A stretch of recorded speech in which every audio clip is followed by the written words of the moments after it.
Oh, what? No, I'm not on the front page.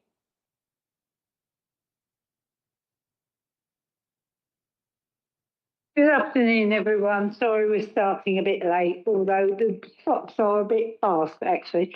But good afternoon and welcome to this meeting of the Place Overview and Scrutiny Committee, the first meeting of the Place Overview and Scrutiny Committee for this municipal year.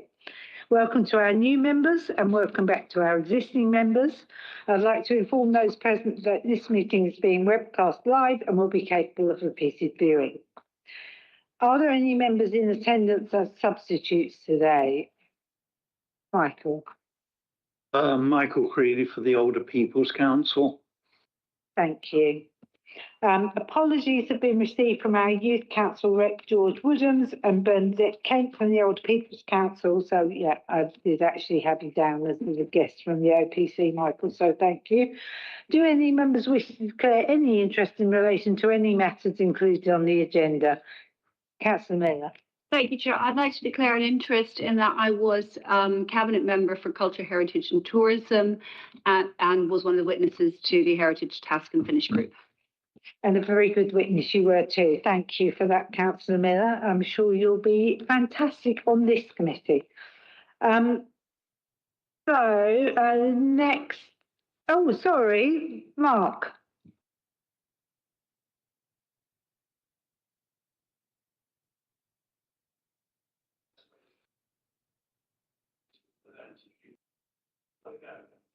There is a place on this committee for the representatives. Yeah. I mentioned it to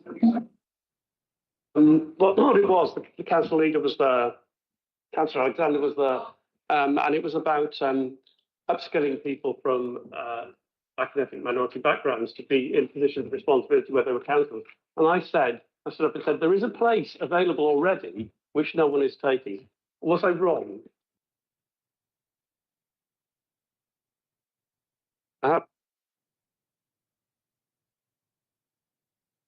You were kind of right and wrong. When we had Black and racially minoritized co-optees on committees, that was a few years ago, and there was a process of appointing them, and two people were appointed and sat on two council committees. One of those has continued and sits on Place Committee. The other co-optee decided not to continue when we moved over to a new governance system. So there is in theory a place for a BAME co-optee. What I'm not clear about is the process of appointing that co-optee, because it was a different process to our process where you were appointed, for example, where we go to community works and they hold an election. So I'd need to look at the process, but yes, in theory, there was, and I guess is a place.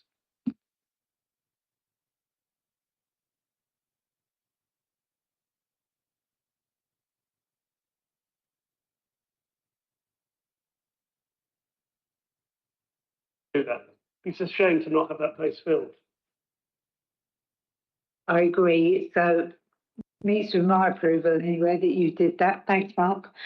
Okay, so we have no part 2 items today, so the press and public will not be excluded. Do members approve the draft minutes from the Place Overview and Scrutiny meeting from 24th of March? Those that were here anyway. Agreed? Thank you. Okay, so today we have 5 agenda items to look at, which we will take in a slightly different order to the published agenda. Yeah, so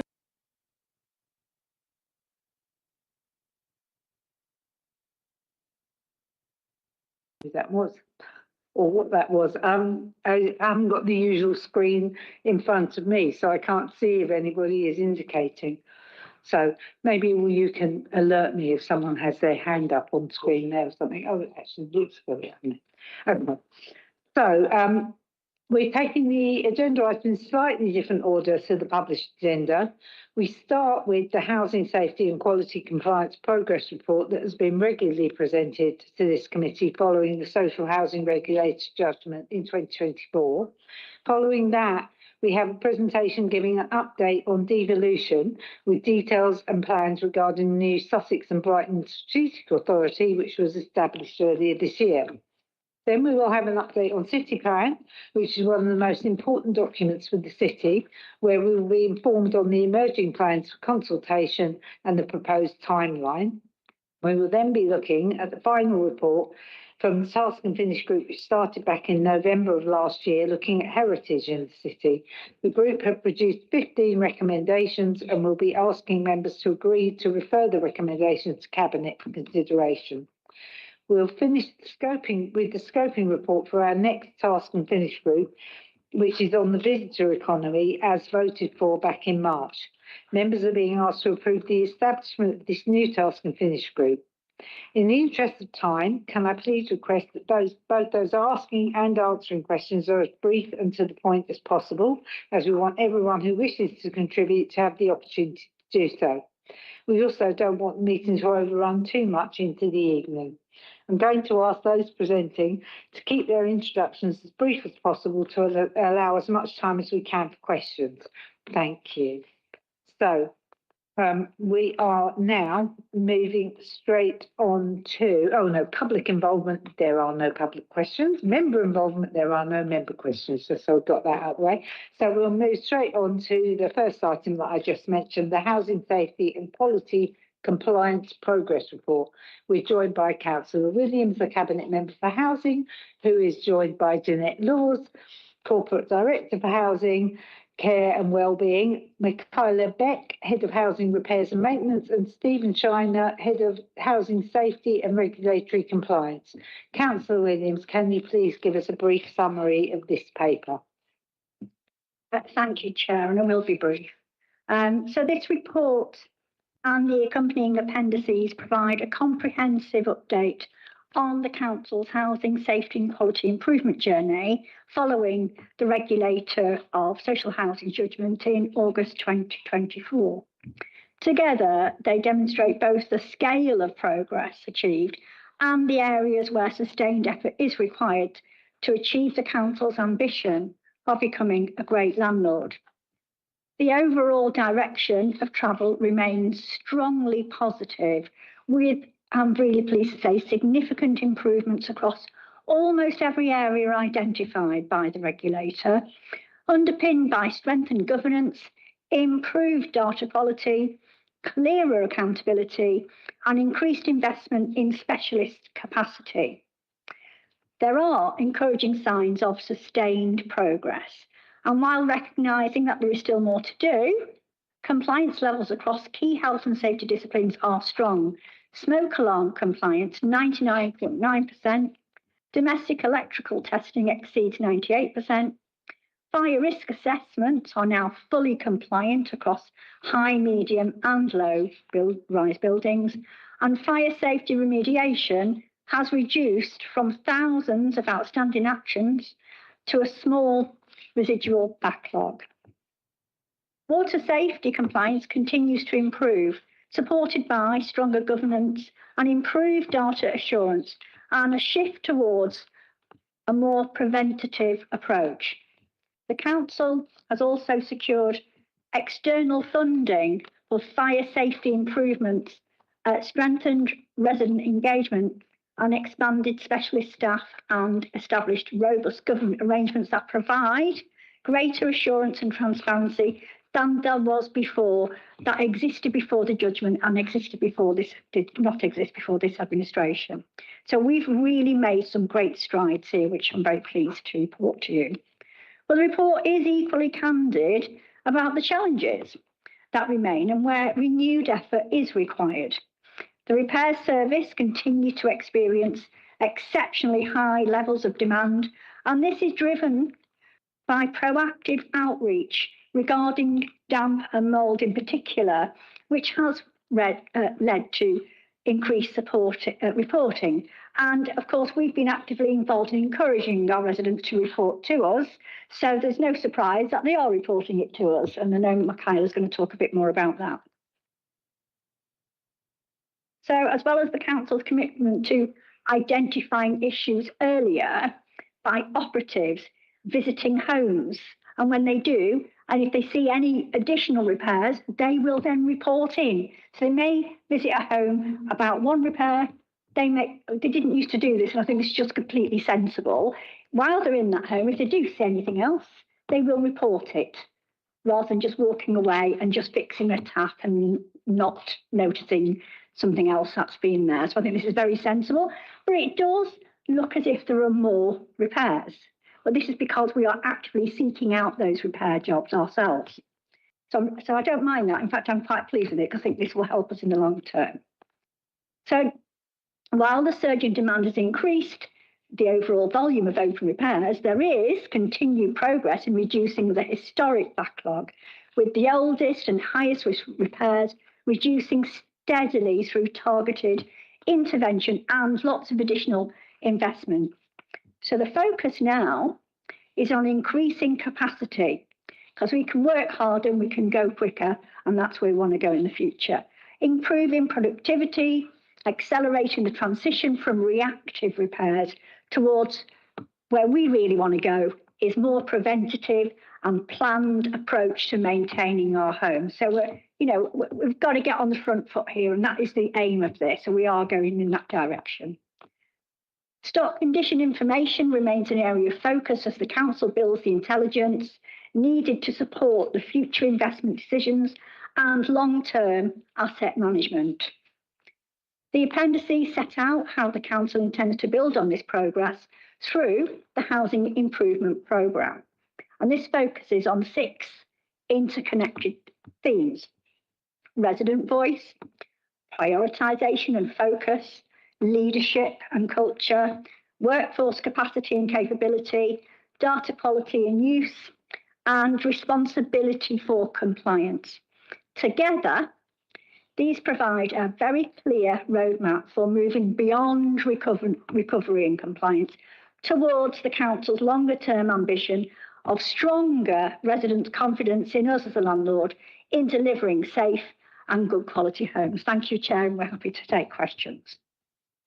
Thank you for that update, Councillor Williams. So do members have questions or comments? Michael.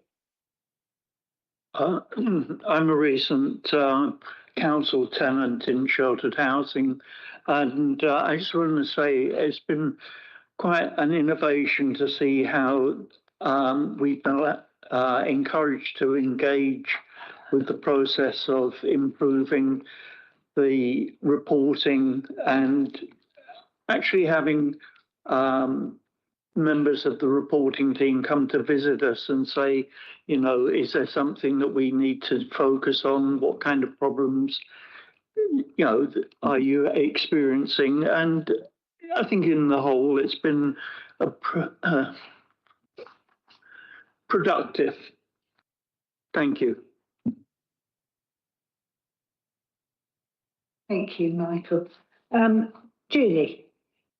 Sorry, Councillor. Thank you, Chair Amanda. One thing about this report, this is the acronyms and it was a nightmare because I don't know half of them. I could guess at some of them, but at the last scrutiny committee we had last week, the people one, there was a very complicated report on SEND, and at the end there was a glossary, which I thanked the officers and the cabinet member for. So can we please, with future reports like this, have a proper glossary at the end? Thank you very much, Chair. I'm sure we can, definitely, I agree. Yeah, thank you, I agree too. So it took me ages to think, it's BAU when it's at home, and business as usual. Okay. So Councillor Wilkinson. Thank you, Chair, and thank you, Councillor Williams, for that report. There's clearly substantial and welcome progress in the support, especially on fire safety, electrical testing, water safety and smoke detection. There is a backlog in repairs, and the damp and mold performance show why continued scrutiny is really important.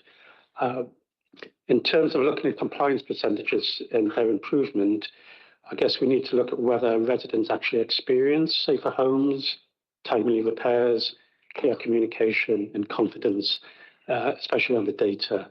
I noticed from the report the improvement programme promises that by March 2027, there are a number of expectations for our residents, such as clearer communication, fewer handouts, etc. I won't go through them. You know them well. And I guess the scrutiny challenge is that most of the current reporting is about activities and complying percentages rather than tenant outcomes. So I guess my question, which I'm leading up to, is what resident experience measures will demonstrate whether the improvement programme is producing better services in practice, particularly on communication, first-time fixes, repeat repairs, satisfaction with outcomes, etc. So while we're looking at percentages, how do we demonstratively measure whether our tenants are experiencing progress in that way? Thank you. I can add a little bit, and then I think Jeanette surely will. So yes, I mean, the surveys are always important, but we know that not everybody fills in surveys, and generally people who do fill them in, the ones that want to say complain about something. If you're not really bothered, you don't do it. And I think we can appreciate that. Everyone's busy. But as we've just heard earlier, all our staff, and we've got our estate rangers, as I like to call them, are actually going out and talking to people, knocking on doors and saying, what can we do to help you? What repairs do you need? Do you want us to come and have a look? And I know we've had some, Michaela, particularly, and Michaela's team have come to my surgeries, and I have in my area, and we've had people coming in and talking about their experiences. And actually, you know, one resident, I'll never forget, was so shocked when they were talking about repair that they wanted. And I said, well, go and do it now. Let's go. Actually went off and had a look straight away there and then. That's what residents want. Residents are not, you know, it's not the constant survey, because we can always interpret things, can't you? They want to see us out there. They want to see the operatives out there. And that's what we're doing. And to my mind, I think the testament just now was very kind words. I want to hear more. We are hearing that. And that's where we want to go. Yeah. So if I can just add that what I've seen in the time that I've been with the council, which is now over 18 months, is that the repairs team in particular, but generally in housing, are very much technically brilliant, but what they are still starting to do is to be really person-centred, to reach out, to go to events, to go to where residents are and listen to what they have to say. And I think that's a really important culture change that will help with the experience. The way we measure that, because you're right, we do need to talk to measure that, is we have something that an annual survey that we do called the tenant satisfaction measures. That forms part of a suite of what I call customer insight information that we bring to Cabinet once a year. We have seen significant improvements over the last year, as much as 9%, I think, percentage point increase in the satisfaction with the way in which we deal with repairs, for example. And we will be bringing that report to Cabinet in the autumn, and it, of course, will come here for pre-decision for you to be able to see that. But we are definitely not just looking at the percentages of the buildings. We recognise it's the homes of individuals and families, and we want to hear what their experience of the services are. Can I just correct slightly? I think what you just mentioned is likely to go to People Committee, not here. Apologies. But to scrutiny anyway. It will come to scrutiny. I apologise. Councillor Lademacher. Yeah, thank you, Councillor Williams. And there's been loads of welcome progress. I just want to ask specifically about temporary housing contractors. What steps is the council taking to ensure that the temporary housing contractors it uses adhere to fire safety and building safety legislation? Earlier this year, Brighton Hove News reported that a property owned by Michael Blenko in the private sector was subject to legal action by East Sussex Fire and Rescue Service. The media report painted a worrying picture, with ESFRS reported as being met with radio silence to their request to make improvements to the property in question. As the owner of the company in question is a director of companies Moritons and Baron Homes, who the council uses as an accommodation provider, what contract management is taking place to double-check safety in properties leased and used to house residents in the city? whilst the housing provider may be directly responsible to meet safety legislation, the council obviously needs super strong contract management processes in place when serious questions about housing safety and compliance are raised. Sure if this is the right place for that question, but we will hopefully answer some of that. So now we do work very closely with the fire authorities, of course, with enforcement, and that's why the enforcement took place. So because, you know, we do work hand in hand, and this is a private provider. We've worked with the fire authority to see what enforcement needs taking place, and we've worked very closely providing assistance and evidence where needed. So that's where we come in that situation. I don't know if you want to add anything.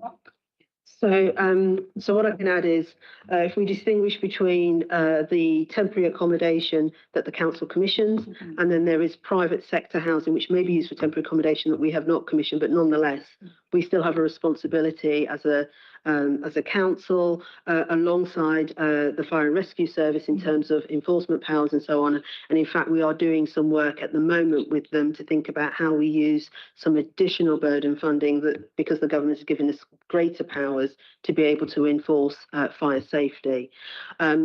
If it's okay, I will take offline the conversation, the specific case that you've got there, so we can give you a more detailed answer. I don't have the detail on that particular case, but I can say that we work very closely with the fire and rescue service in terms of fire safety. Also, just as a little follow-up, can you confirm any data though on adherence to Awad's law response times as well? So in the legislation about investigating reports of damp and mould within 10 days of becoming aware of them, carrying out emergency works, because I can see from many of the papers that you can work out certain data and timeframes, but it's not really clear from what I can see that the exact kind of Awad's law measures are easily accessible. And I think it is quite important that they're easily accessible for residents and us, so we can see the response timeframes being met. I agree. I agree that it's really important to be clear about that data. It's something that we're working on because the reporting systems that we've got at the moment do have certain flaws. So we've got things where tenants request our attendance outside of the times that our absorb stipulates. It's quite important for us to be able to distinguish where it's our performance that is impacting the turnaround times and or tenant access issues. So it is something that we're working on, and I hope to be able to report on that more clearly for you all in the future. Thank you. Councillor Goddard. Yeah, just to get back to the update. This was a very low period for our housing services. It was in some ways a shocking report in terms of not only response times, but also how the service was organised, the culture of the service. And I think this update, June 26, I think it's fabulous progress. And I think all of the staff, all of the housing staff, both senior, up and down and across whatever corporate language you want to use, deserves congratulations. I think this shows real progress. I think it shows a real sense of a service beginning, and you could argue it should always have been like this, but a service that is really at the service of our residents across the city. So big congratulations. I'd like to, obviously, like my colleague over there, I'd like to sort of pursue some casework here in Scrutiny, but I know it's not for particular casework. What I want to focus on is just, could you give us a little bit more detail about the damp and mould work? Tell us a little bit about the legislation, the law, and why in Councillor Williams' description you're taking a much more proactive outreach. I think that was because this is important. This is important to residents, damp and mould. So just tell us how you're redesigning the service to be compliant, to outreach, to be proactive. But please remember that you are on an upward curve, and you should feel really proud about what you have all done as a team. Thank you. Yes, and I completely agree. Damp and mould is a scourge on the city, And it is a damp city in the sense of we live near the sea and, you know, there are lots of these problems, but nobody should have to live that way. So really immediately we were ready. Once AWAB's law came in, we were ready to act. We were, prepared for it. And we stood up a specialist team and we've contracted a specialist group of workers. And this is headed by the marvellous Michaela, who can tell you a little bit more. So their sole focus is damp and mould, and we actually put out lots of communications to residents to report it to us. Even I made me do a video, I don't like to, I had to do a little video and talking about it, getting it, and everywhere we go, we remind people to report it to us, even if it is potentially condensation. We can fix it really quickly. It's certain issues such as moving the radiator sometimes, putting a fan in, or putting an extractor fan in, or it could be something structural, but we don't know until we go in. And what the team is doing is going in, even if it doesn't look serious, going in and investigating what's going on in that home. That's the important thing here. And I will let Michaela talk a little bit more about her team. Sorry, thank you. So we, like Councillor Williams mentioned, we wrote to all of our residents encouraging people to report damp and mould. So that was prior to the implementation of AWAB's law. And I think damp and mould can be quite a challenging thing for tenants to report. There can be shame associated with living in a property that might be mouldy, and we acknowledge that. So we approach reports of damp and mould in a non-judgmental way, and we're trying to find solutions. So I think historically, and I think this is part of the reason why the law is necessary and is really helpful for us, it's looking for the solution. So instead of going into someone's home and saying, don't dry your clothes on the radiator, well, if they don't have an outside space and they don't have a kitchen that can accommodate a tumble dryer, or they can't afford a tumble dryer, we need to work with our tenants to find the solutions. So that's what the team are really set up to do. So we find the root cause and we work with our tenants to ensure that the root causes are resolved and they can live in a safe and well-maintained home. Thank you. Councillor Miller. Thank you, Chair. I also welcome the general direction of travel and the overall improvement in the quality of our housing stock. Two questions. One is clarification. What are the Category 1 hazards? Because the Category 2 hazards, either they are more serious or Category 1 is truly terrifying. So could that be clarified for me, please? And then I have another question, if that's okay, Chair. Category 1 hazards are hazards that can have a significant impact on someone's health and could potentially result in death. So they are very, very serious. As we saw with the case of tragic Awab Ishaq. So damp and mould, if really severe and could have serious implications on someone's health, would be considered a Category 1 hazard and would be responded to as such. So as an emergency repair. So could I clarify then? So things like asbestos, which is obviously a very serious, or explosion, these are just the risk of explosion or the risk of asbestos contamination or damp and mold is lower. So it's the amount rather than the actual hazard itself. Because I'm reading this list and thinking, fire, explosions seems quite dramatic to be not a serious hazard.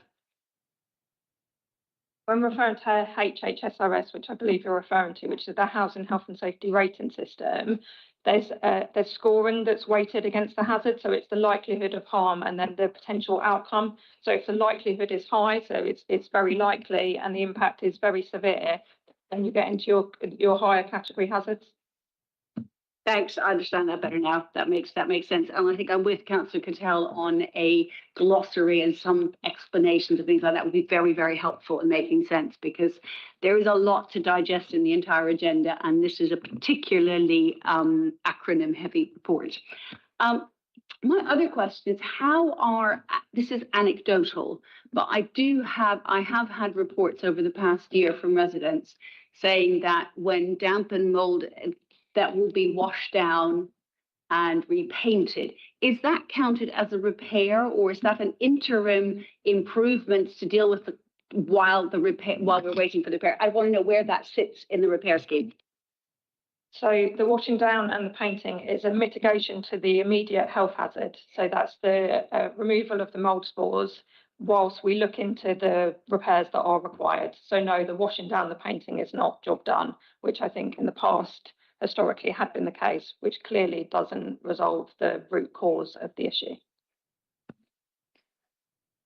I'd just like to say that's fantastic news to hear, and I can reassure my residents when they report that it is not being treated as a solution. So I'm really happy to hear that. Thank you. Councillor Sykes. Thank you very much, Chair. I've got two questions, if I might. One about PEEPs, which follows up a recent question to Cabinet. I think, and I think there's some paperwork accompanying the document today, which indicates that 80% of people identified as needing a PEEP have had one completed. So, just wondering about what the status is of the remaining people identified as needing a PEEP, whether they have been contacted. And then on fire safety, I think on page 27, I'm always interested in the relationship between us and the building safety regulator about higher risk buildings. And there's a point made about Bristol estate buildings, which are still registered as high risk buildings, but we're trying to get them deregistered. So I mean, what is the status of our relationship and working with the building safety regulator in that respect, and in respect of any gateway to applications that we might be putting in relation to buildings that actually are higher risk buildings, not those that are sort of six floors or less in the Bristol estate, which aren't high risk buildings. So, yeah, question about PEEPs and a question about building safety regulator and high risk buildings. Thank you. So, look, I heard someone asking the question as you asked your questions, Councillor Sykes. What's a PEEP? It's a personal evacuation plan that helps for those that are vulnerable, that need assistance in being evacuated from a building. And as you rightly say, we are at over 80% in terms of the PEEPs that we've prepared, but there is a number of people that still need support. We have a higher number of people than you would expect for the size of tenants, number of tenants that we have, over 1,000 people potentially that need a PEEP. So we are working through the list. In terms of preparing those plans, it relies on engagement with people. So they have said that they think they need one, and then we need to actually co-produce it with them. It's not something that we do to them. The legislation requires that we do our best endeavours, so it doesn't expect us to be 100% from the date at which the law came into being. But of course, we were working leading up to April to ensure that we were as close as possible to 100%, and we continue to work on that. In fact, I know that Martin has been holding, so Martin, the Director for Homes and Investment, has been holding a meeting about access issues, because we know that that prevents on a number of pieces of work that we do in terms of the compliance as well, to really monitor that and to understand it, where we might need to use, frankly, stick rather than carrot in terms of getting access to ensure that not only those individuals are safe, but that their neighbours as well. Your second question was about engaging with the building safety regulator. In terms of the Bristol estate, that was just a surveying issue in terms of a technical issue, but we have continued to treat the buildings at Bristol estate as though they are high rise, and we have agreed that with the fire service. So although they are technically in terms of their measurement of height, it's not just floors, but it's the height as well. Technically, they are not high rise anymore, or considered high rise. We still treat them as such. In terms of our applications to the building safety regulator, I might need to defer to Stefan on this, but I do know that we are still taking a long time to be able to get, even though we apply at a timely way, it can take as much as 40 weeks to get a decision from the regulator. And I know that there's been a recent publication, a decision by government, recognising that the three responsibilities of the building safety regulator needed to, because of their capacity issues, focus on the two main things, which was giving applications for new build and giving applications for works towards the buildings, rather than doing the building safety casework, which helps us to, so they recognise that they need to help us as landlords to be able to keep people safe, because we can't do the work without that application being agreed. But Stefan, do you want to, is there anything I've missed? Evening, everyone. Yeah, just to add a couple of things coming back to PEEPS, if I may. The PEEPS is an ongoing program and relies on people to, well, it's two things. The people we're relying on individuals to self-identify whether they have vulnerabilities, and that's not always the obvious ones. That's also, the obvious ones are the ones that with mobility issues, but there's also mental health concerns, and it also relies on, it could be young people, could be young children or babies that couldn't potentially evacuate in an emergency. It could also be someone who's perfectly capable today, but tomorrow they, God forbid, they break their leg in a sport accident or something. So we rely on them as well to self-identify, so that they would then fall into the category of they're now entitled to have a PEEP if they're living in a high-rise tower block. So what I'm saying is, a little bit more context, the program is ongoing, and the numbers may fluctuate. So in terms of the numbers that Jeanette has referred to, this is the people we have currently identified requiring a PEEPS. So if the numbers are changing in the future, up or down, that may be to do with we have now people moved out of the property or more people moved in with multiple vulnerabilities. So it's a moving target. What we are doing is clearly writing annually to all our residents to remind them that they're entitled to a PEEP, and whether their situation has changed or where people previously refused to have a PEEP. We'll try to persuade them and convince them that it's in their interest, not the council spying upon them. And, again, we would approach that non-judgmental, but it's important for their safety and also keeping other residents safe in their property that we know about their potential barriers of evacuating, because we can't rely on fire and rescue services getting in and rescuing everyone. That sits firmly with us as the council, but also now, and it's enshrined in law, is a responsibility for the residents to cooperate with us and come forward. But it requires explicitly their consent. So as Jeanette said, if we don't have that, we can't enforce it. The other thing on the building safety regulator, yeah, I can confirm that we're treating all our high-rise tower blocks, whether they're in or out, the 18-meter range as high-rise tower blocks. So we're kind of having a cautious approach to that and making sure that we're covering all the risks. What that means, though, is that we are exposed to the potentially 40 weeks wait in terms of building safety regulator applications. I can also confirm that there's a recent approach by the building safety regulator is now separate from the HSC, who has upped the ante because the process was really long, and they've acknowledged that, and they needed resource to address all these backlogs. So it's anticipated that that backlog will come down, and then the waiting time will be further reduced, which is good news for the industry. Thank you. Mark.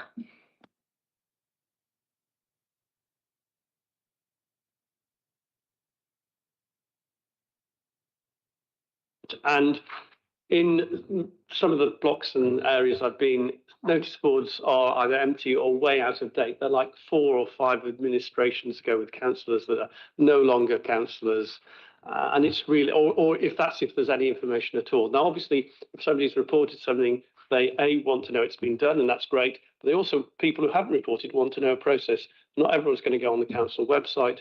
So information flow, first of all, where to go. Secondly, who to contact. And thirdly, what's been done in their blocks or their areas is really important. And that's something that's really, really behind. As I said, if it's there, it's out, a lot of times it's out of date, and often it's not there at all. So if we could have an update on notice boards and things like that, that would be really helpful.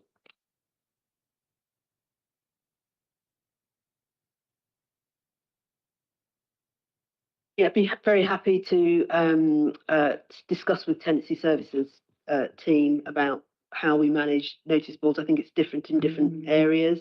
Some it's led by the tenant rep, sometimes it's led by estates team. So, but we can certainly have a look at that. And you're right, absolutely right. It's important to have accurate information in those notice boards.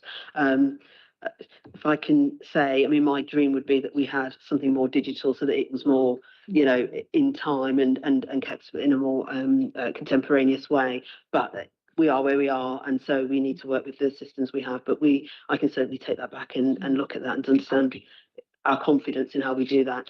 we are looking at refreshing our tenant handbook as well, and thinking about that again. I take your point about not using websites, but thinking about how we do that using things like QR codes, so it's not relying on paper, which can be out of date as soon as you print it. So we are trying to think about imaginative ways, innovative ways to be able to ensure that tenants have the most up-to-date information available to them at any one time. Thank you. I've still got 5 indications on this first report. With apologies, I'm going to mess with the order of them slightly so that I can bring in the people who haven't already spoken first. So, Councillor Winder. Thank you, Chair.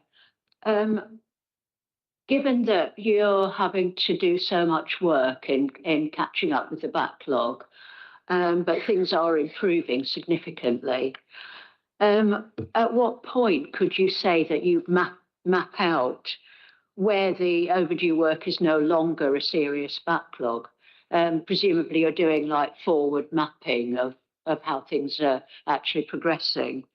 And then at what point could you say that that would be that there would be ways of measuring that so that it could be communicated and give residents confidence that things were moving forward and they weren't worrying about damp and other things kind of reoccurring or things not being finished off or something like that? So at what point do you kind of feel that turning point will be reached?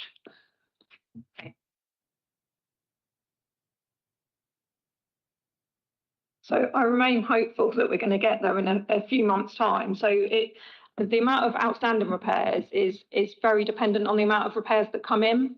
And what we're finding is that we're getting a significantly higher amount of repairs coming in, which is because of a lot of the work that we've been doing to encourage our operatives to report, to encourage other council colleagues to report repairs, and again, writing directly to our tenants. So we sent out a how to report a repair leaflet with rent statements recently, just giving them up-to-date contact information, different ways. So you can write to us, you can call us, you can go online. So that has impacted the amount of repairs coming in. So we still do have a slight backlog. So we have over a month's amount of work. So we've probably got about a month and a half's worth of work going on well, pretty much now. We need to get that under a month, I think, to be able to say that we're free of backlog. But from last month to this month, the number of outstanding repairs reduced by about 400. So it is coming down. We are getting there. And with a focus on planned preventative work. So we're setting up a planned drainage team. So they're going to be going out and doing surveys, looking at drains across the city on housing land, carrying out proactive repairs. So hopefully our tenants are never inconvenienced by a blocked toilet or a blocked drain. And we're ahead of it. So that's the future.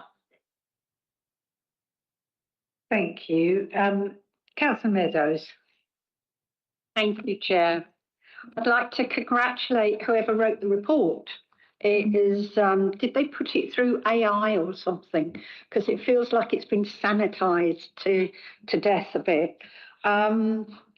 Again about the acronyms, we have an issue with the AOV design at HRRBs, at BSRD register. Aren't these public documents?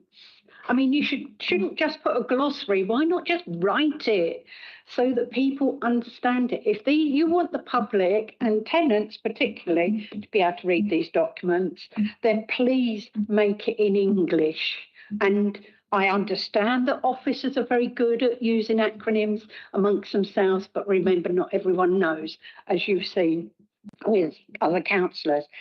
I would say that, it's a high-level document and a public document, but you have been doing some good work. It's a backhanded compliment because you have been doing some good work. There are some very responsible and sensible solutions within this, and just as the Conservatives would agree with. So thank you for that. Yeah. Thanks, I think. Councillor Wilkinson.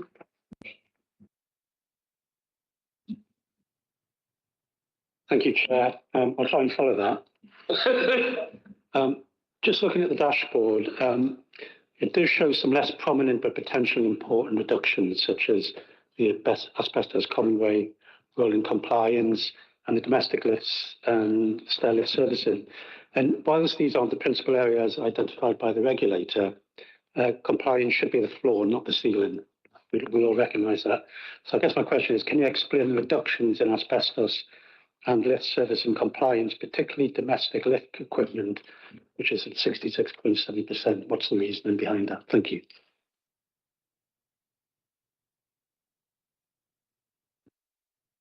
Thank you. I'm not entirely sure if I understood the question. Your questioning is about asbestos and the numbers coming down. Sorry. Thank you. So the asbestos common way rolling compliance fell to 89.6, and the domestic lift and stair lift and servicing is at 66.7% of compliance. So I guess my question is, can you explain why these have been reducing? Is there a backlog, or is there an issue with purchasing equipment, repairs, etc.? Thank you. I believe the asbestos programme, I don't manage this, but Stefan is new, so I'm going to try and answer it for you. So the asbestos programme is a rolling programme where we re-inspect communal ways. And at the beginning of the programme, you do sometimes find that you're not ahead of the game, but we do need to address that when we're doing programmes in the future. So we are doing the resurvey before the old survey expires. It's not a significant concern. We have a surveyor out there doing the surveys, and they will come in and those numbers will increase again. And in terms of the domestic lift and servicing, being at 66.7%, is there any particular reason why we're hovering at that lower number? Thank you. I think we're going to have to find out and come back to you on that one. I'm not aware of the lifts like I am about the asbestos, because our responsive repairs operative refer to the communal asbestos surveys, and we always try and look at the most recent surveys. That's why I'm more attuned to what's going on with the communal asbestos. Yeah. So we will come back to you to give you the full answer. What I know, sorry, I've only started 5 weeks ago, so I'm not, I'll say with all the ins and outs, what I do know about the lifts and the high-rise tower blocks, because they are high-rise tower blocks, yes, and asbestos works are enabling works to do other works within the lifts. And that requires a building safety regulator application. And I think this is why we're having a backlog and having to stop works. I know some asbestos works have started because they are deemed as emergency works, which means we can then retrospectively notify the BSR, building safety regulator, about these works. But I will get back to you with the answer. But yeah. Thank you. Michael. I just wanted to pick up on the issue about PEPs. Sheltered housing, we have quite a lot of older people who have personal mobility scooters. It seems difficult to consider that they should be self-reporting when it's fairly obvious that they would need extra support. I'm thinking, how is that stored? Is that on a database? Is that then something that you could build into this cycle of sheltered housing being visited to ascertain issues with repairs?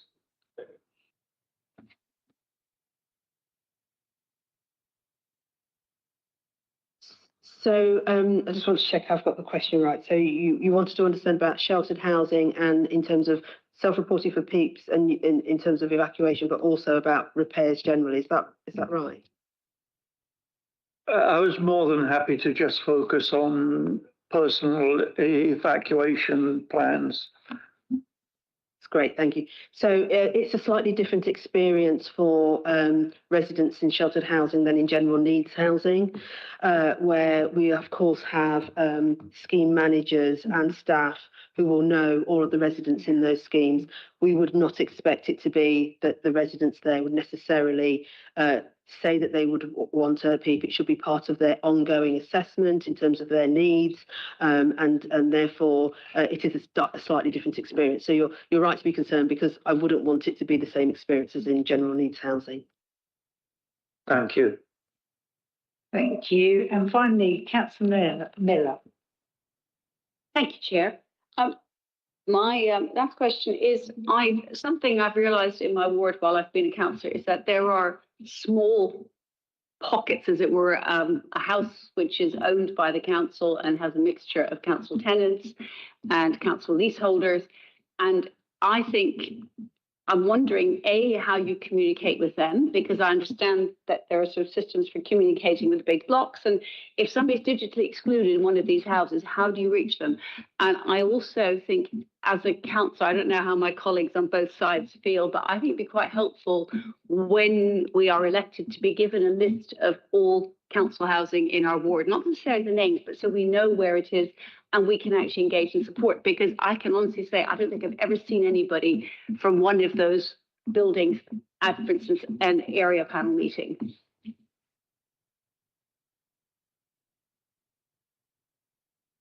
With the area panel meeting, sorry, that there is information on where all the council tenants are. So I don't know whether it's not visible enough for us to look at, because I do access, where the council, and there is a map of the city of where all the council homes are, and that's changed slightly over the years because we have right to buy and that sort of thing.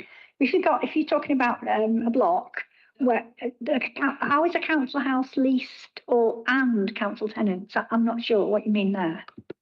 Okay, in road north of Hove station, I'm not going to, for their own privacy, I'm not going to name it, but because it's very handful small. But there are two houses adjacent which are both owned by the council, and I discovered them because a leaseholder contacted me. But I know that above the leaseholder, there certainly was a flat which is being rented out by the council to council tenants. And I think there are these little pockets around the city that, as a councillor, you don't know. I thought I knew that Elizabeth Court and Philip Court and that the Clarendon Estate were there may be more in my ward. I don't know about it. So yes, I suppose in some ways what you're describing is an example of the success story of the acquisitions that are happening in terms of purchasing throughout the city. That there is, it's not in all the traditional spaces that you would expect council homes to be, and I think that's a good thing in terms of mixed tenure for all of our residents. We can, and we have on request from members, shared GIS mapping within their ward of the housing that's around, because for the reasons you say, for privacy, we wouldn't necessarily want to give all that information, but we can share that if that is something that's asked of us. I actually think it would be a good idea to share it with each councillor, whether or not they request it, because you may not know that there is council housing in your ward and have no way of finding out if it's a tiny little, it's just one house or a couple of flats. But actually those tenants are still council tenants and need the same care and attention as those in blocks. So I think it would be good to share it just with the councillors in that ward, because obviously they're very identifiable but I think the principle is for those councillors to know this is where your council housing is. I think part of your point was as well about how we're contacting those tenants, and those tenants have been linked in to things like area panel. So we're very aware of that, and we know that people might want to access our services differently, but we want to be there for our tenants if they do have a repair or they need Stefan's team to attend. And we're trying to be out and about in the community more. So some of our teams have visited food banks to do drop-in sessions. So they're not necessarily, although we have done some in council blocks, not necessarily in council blocks, just being in the community. A few of the repair service visited the trans event that happened at the weekend to be there if any of our council tenants were in attendance. So yeah, we are trying to be there. And like I say, we wrote to all of our council tenants because I'm very aware of people being potentially digitally excluded. And we had a case where we had a disrepair where the tenant had an old mobile number from an old Brighton surveyor, and that was the number that she had for repairs and hadn't been able to get through. So when a disrepair solicitor knocked on her door, again, not knowing that she was putting in a disrepair, she had sort of gone down that route, and it's because our service wasn't accessible. So we are doing a lot of work on how we can be there for our tenants.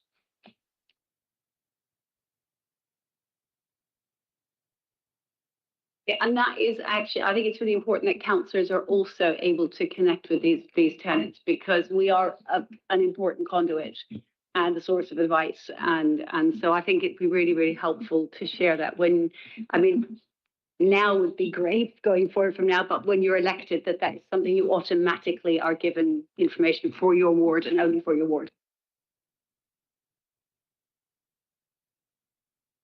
Thank you. I think that's all the questions and comments. So thank you all very much for the questions, and thank you all so much for the update. So are the committee members happy to note the report? Thank you.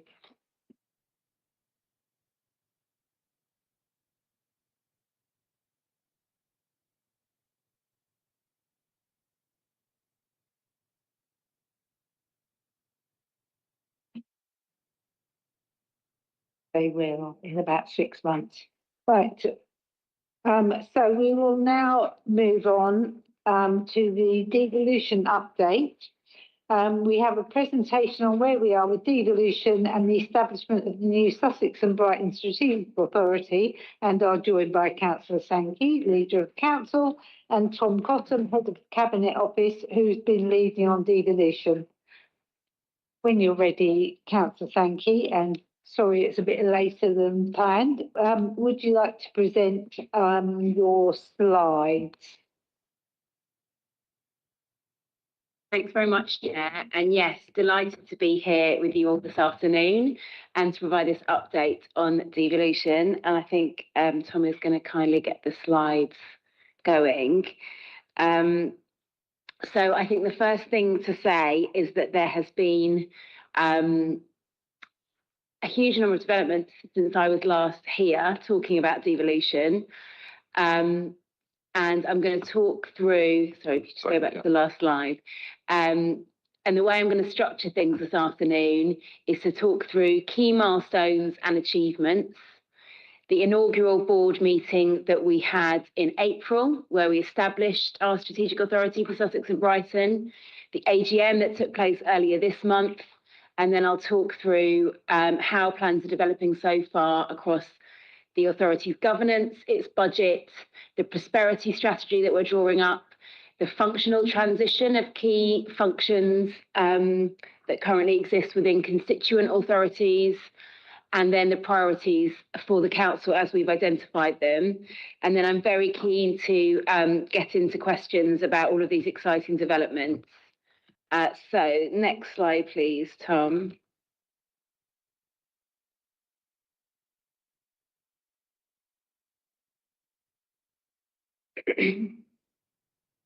So this lays out the timeline.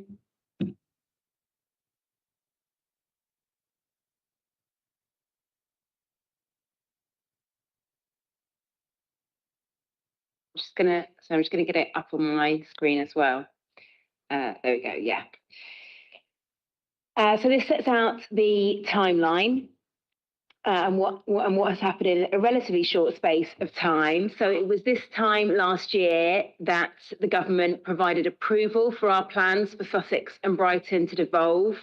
And that was the starting gun for a huge amount of work that has gone on in the last 12 months with partners across the region to establish ourselves.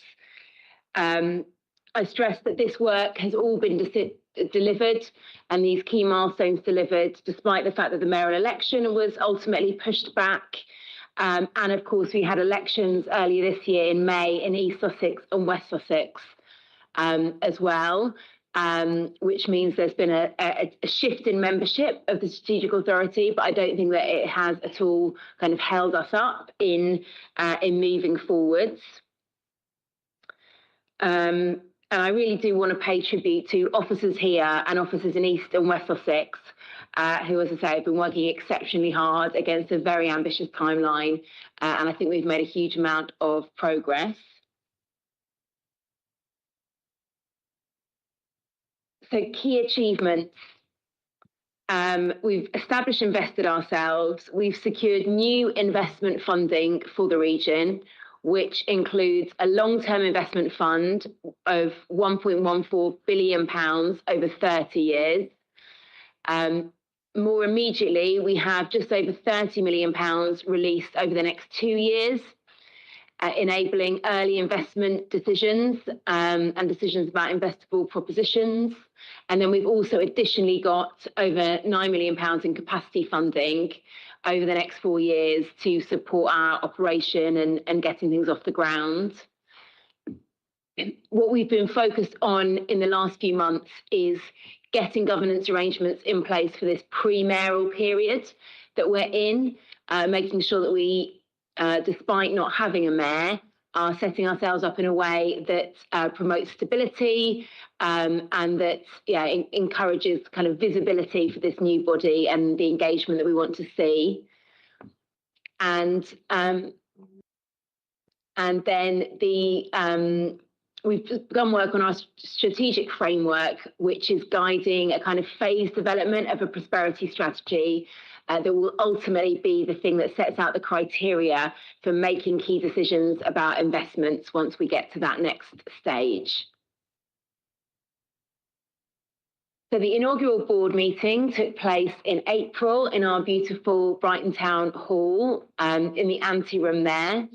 And yeah, an incredibly historic moment, I think, for the region. I think I've told this committee before, one of the big surprises for me when I took on this role was that there really was no layer of regional government whatsoever.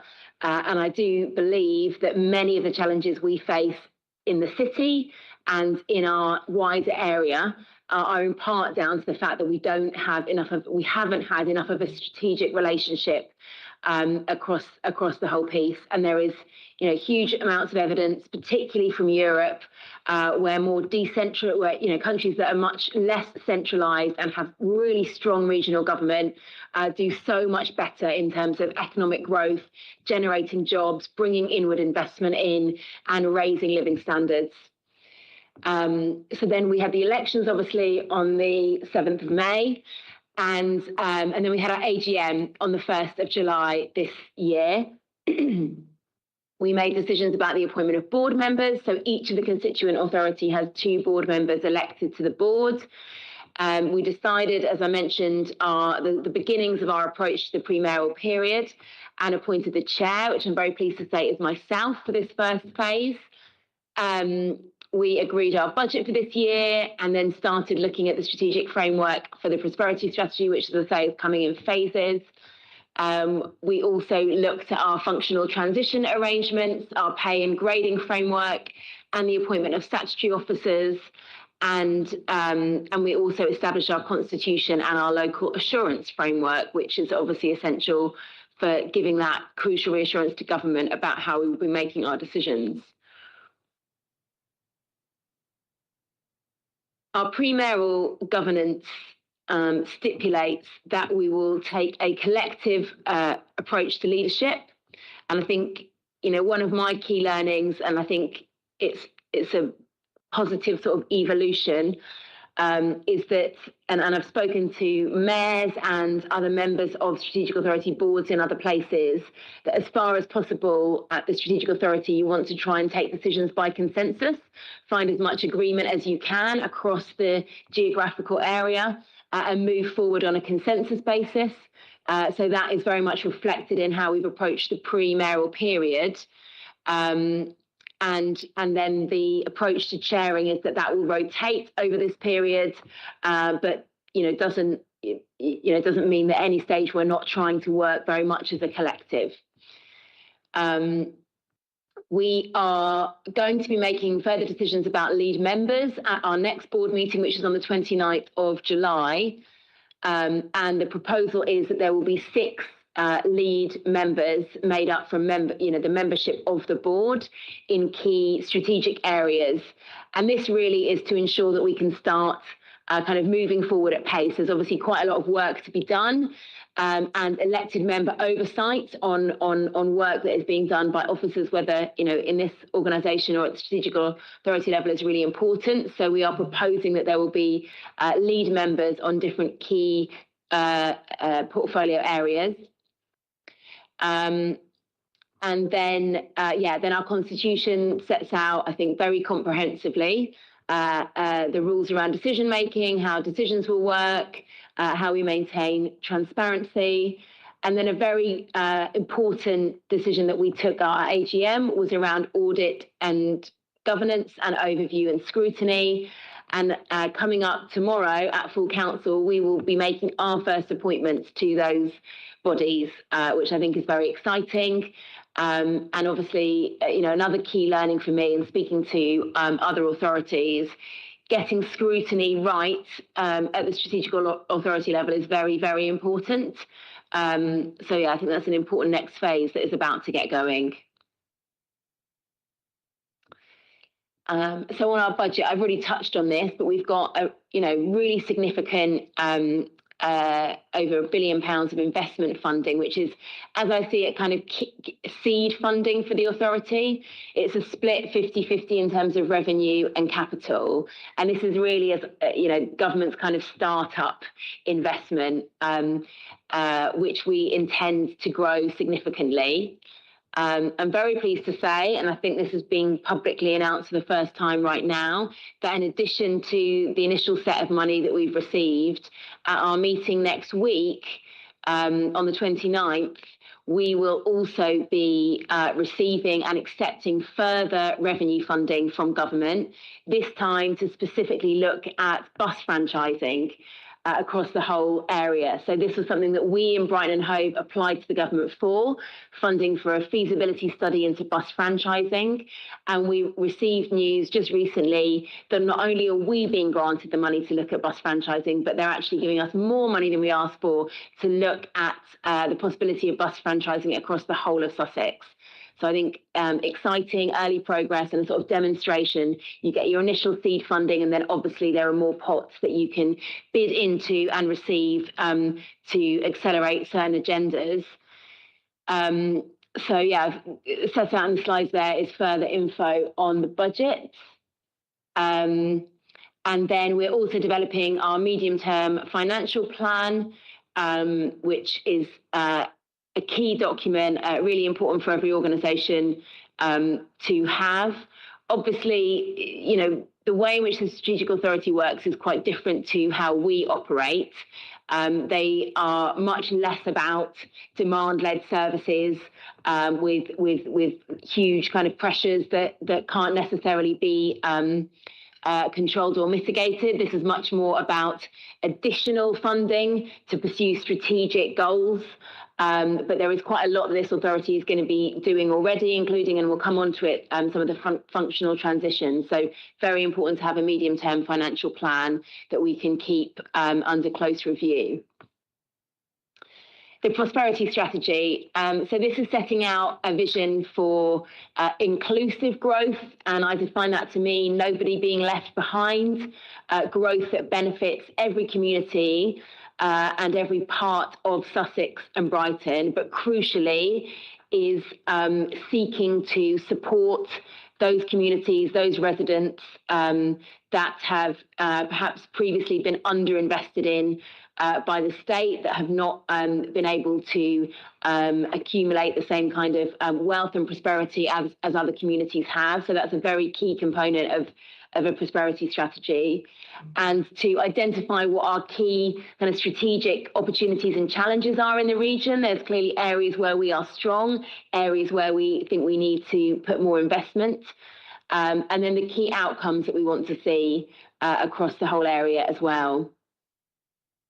And that just sets out on the screen there the key milestones for the development of the full prosperity strategy, looking for the final draft to be agreed by the board early next year. And then there will be a period for consultation over the autumn and winter once there is, more detail has been developed and more evidence has been gathered. Functional transition. So there are key transitions taking place over the next 2 years. The first of those will be the Fire and Rescue Service, which is transitioning into the Strategic Authority, and the deadline for that is March next year. Our growth hubs are also transitioning to the Strategic Authority by next spring. September 27, the Strategic Authority will become responsible for the Adult Skills Fund. And then in May 28, there are 2 more functional transitions. One is that the Strategic Authority becomes solely responsible as the local transport authority for the region. And then also the Office of the Police and Crime Commissioner will be absorbed into the Strategic Authority as well. The priorities for this council in our work at the Strategic Authority level. So I think the first priority has been about building relationships. And as I say, I think some excellent work has been done across the 3 constituent authorities to build relationships. This has been particularly important because obviously during a period of quite a lot of change and upheaval, particularly with local government reorganisation going alongside, building and maintaining and strengthening relationships across the region is important, and that will continue to be a priority.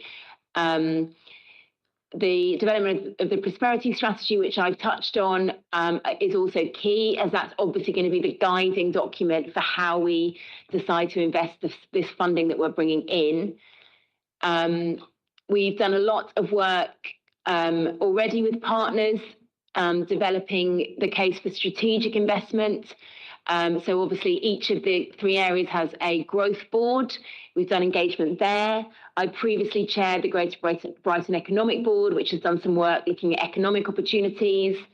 And then the Strategic Authority put on a number of kind of engagement events that we called policy sprints, going back to last winter, bringing together key stakeholders in the region to focus minds on economic growth. And then obviously ensuring the transition of key functions. Fire and rescue is a life and death service. We need to make sure that we get the transition right, and making sure that there is appropriate scrutiny and oversight of that as well. I think we also need to do work to build awareness of the role and purpose of the Strategic Authority among residents and communities. I know the delay of the mayoral election means that some people think this isn't happening anymore. It very much is.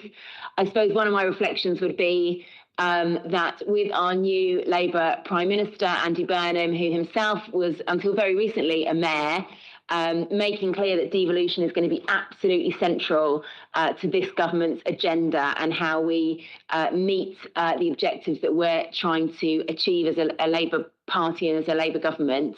I think that probably builds awareness.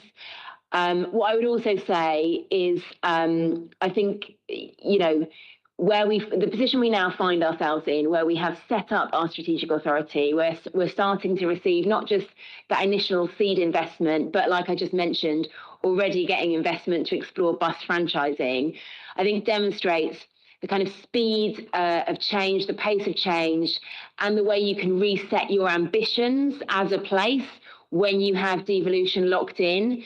So I feel personally incredibly proud to have led this effort. From when Angela Rayner first wrote to all areas without Devo in July 24 and said, is anyone interested? Brighton and Hove was first in the queue saying, yes, we are, please. And I think the way in which we've managed to turn that vision into reality in a relatively short space of time, and to now be one of the areas in the priority programme that has got itself up and running as quickly as possible and is already doing business and receiving additional funding and thinking strategically across the area for the first time in living memory, I think is really significant. And I'm excited now to see what more this government wants to do on Devo, because the sky is the limit. And yeah, I think we can unlock a lot of opportunity for residents, businesses and communities here in the city. Thank you very much for that.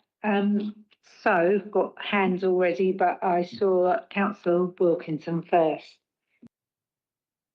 Thank you, Chair, and thank you, Bella, for coming before the committee this afternoon. I've got one question and one comment. So this report understandably focuses on establishing governance arrangements. And my question is, how will this committee receive ongoing updates on decisions taken by the strategic authority that affect Brighton and Hove? And how will local scrutiny complement the work of the SBSA's own Overview and Scrutiny Committee? Question. And my comment is, I hope this committee will continue to receive regular updates. Devolution represents one of the biggest changes to local government in many years.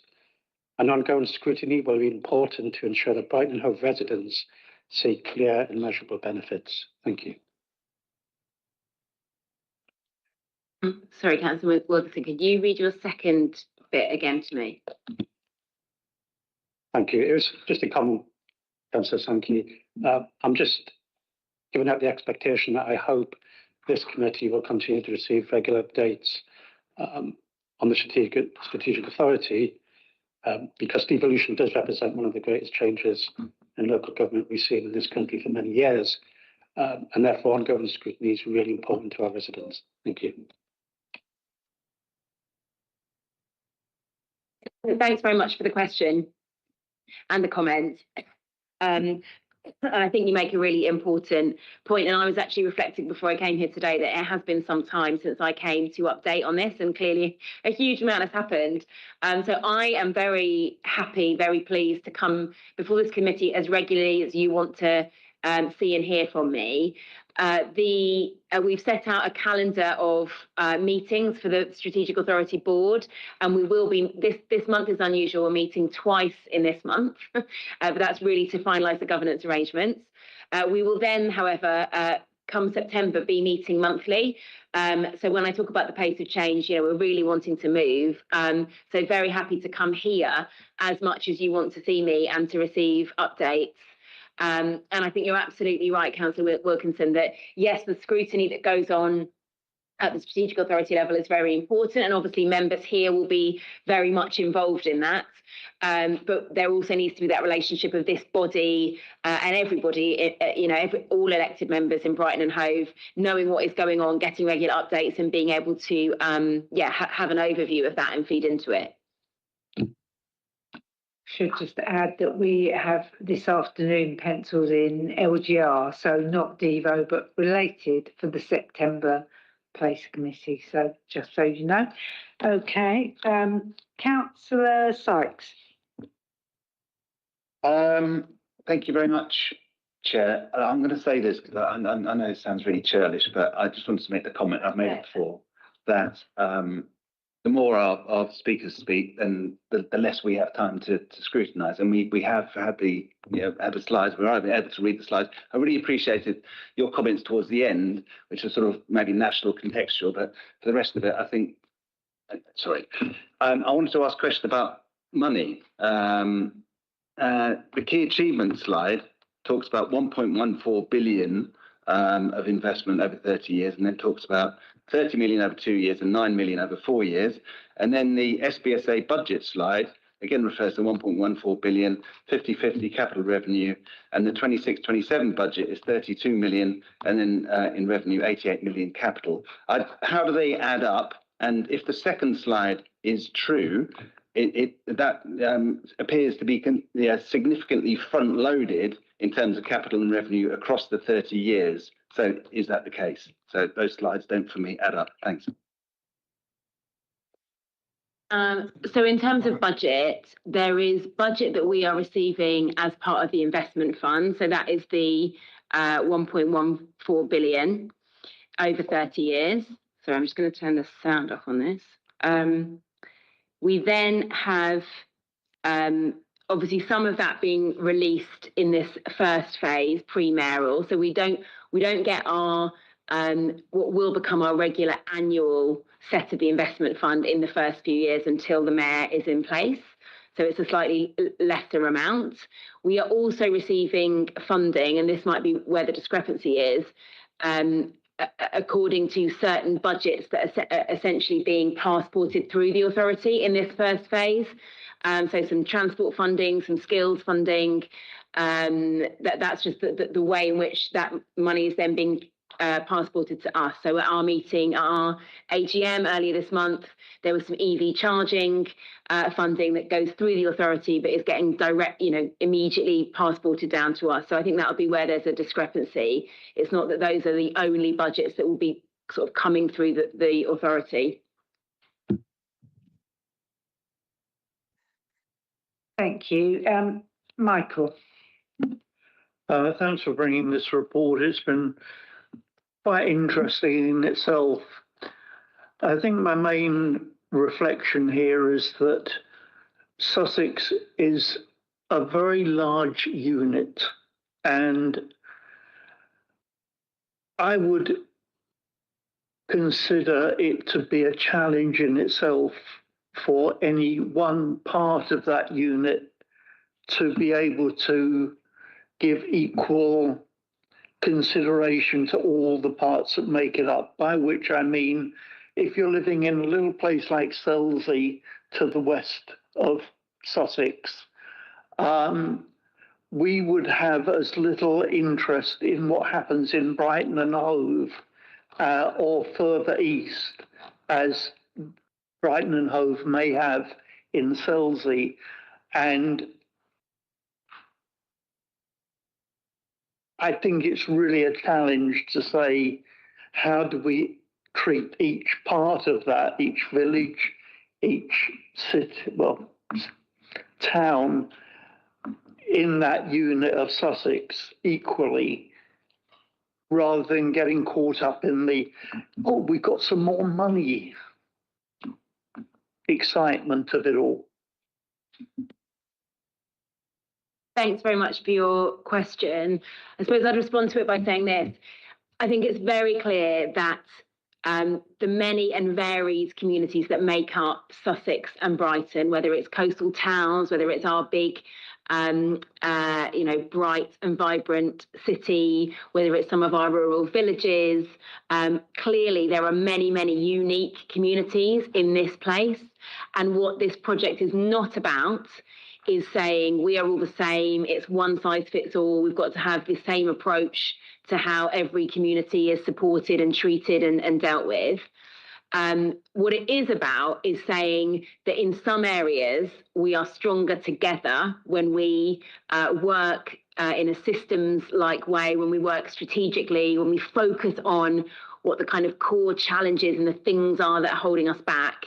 And if we work together on that and we pool these additional resources, and if we think a bit more strategically, and if we try and build better relationships across the place based on trust and shared endeavour, then we can do better for our residents. Because whether you're living in Selsey or whether you're living in Peacehaven or whether you're living in Wealdon or Crawley, there are commonalities. People want good outcomes. They want good jobs.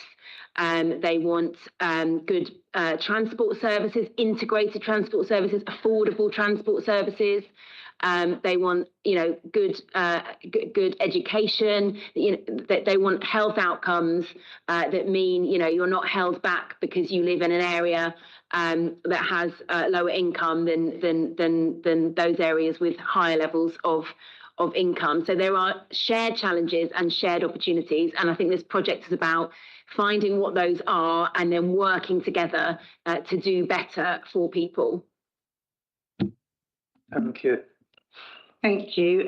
Councillor Winder. Thank you, Chair. I wanted to say something about how huge the opportunities are, but at the same time, a lot of people can feel left behind. And we're going to have to work very hard to bring communities with us, particularly as it's going to be such a diverse set of needs that we're going to have to recognise in this new authority. And I just wondered how we will actually work on that, so that people don't end up feeling that they've lost some form of democracy somewhere, because that's going to be incredibly important, to let people know that they still have a part to play, that somebody's still listening to them, and that their problems or their needs are being respected at the same time as we're making progress. So, I mean, is there something that you could say about that now? Most definitely, and thank you for the question, Councillor Winder. So there's a few things I'd say in response to that. I think the first thing to say is devolution happening alongside local government reorganisation means there is clearly some confusion, and it's important to separate those things out. And there's going to be a really important piece of public education, particularly around local government reorganisation and this move to setting up shadow unitary authorities next year, and then those going live in April 28. The approach we've taken on LGR is to be very clear that we don't think there should be huge unitary authorities created that may well feel distant from people and make people feel as if they're losing something and they're getting left behind. So that's why we set out a proposal for 5 unitaries.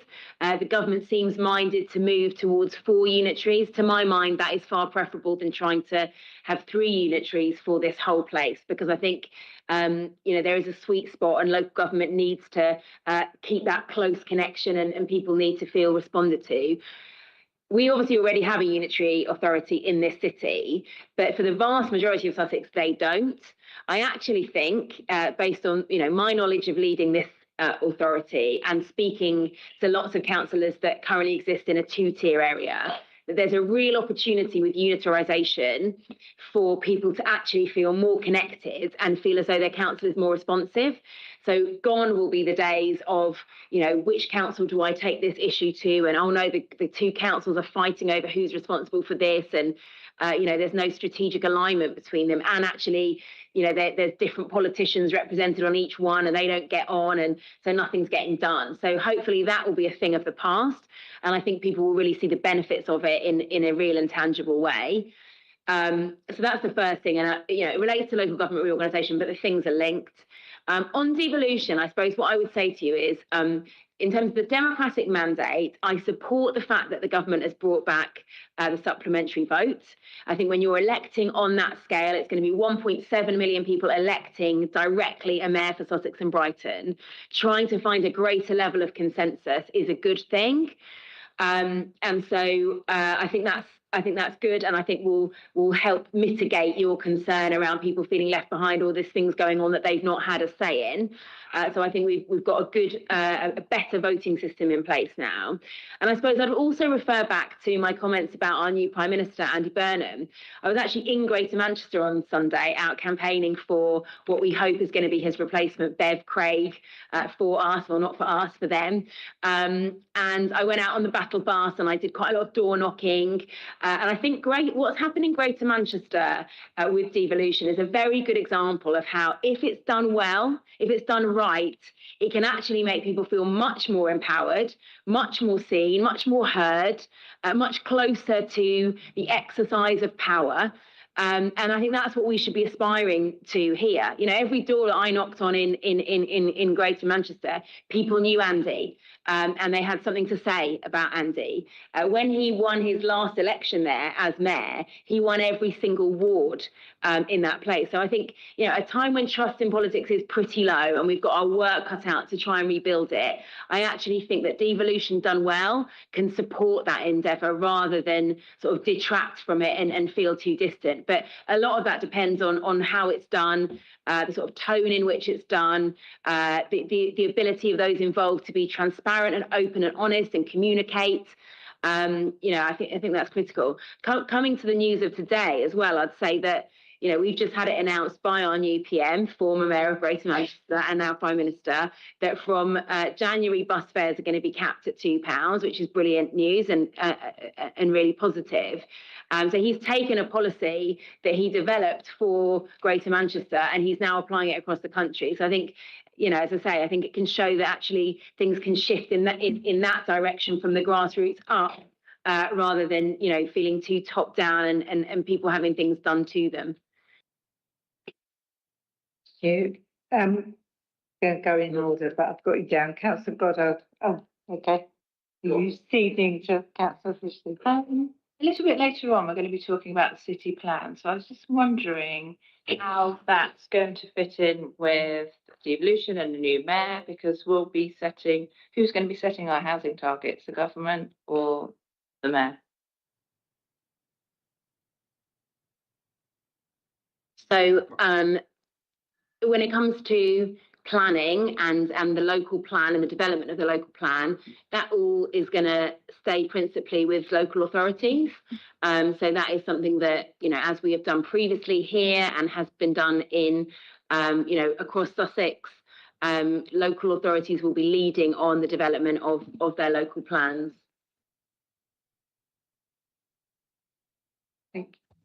Thank you. Councillor Goddard.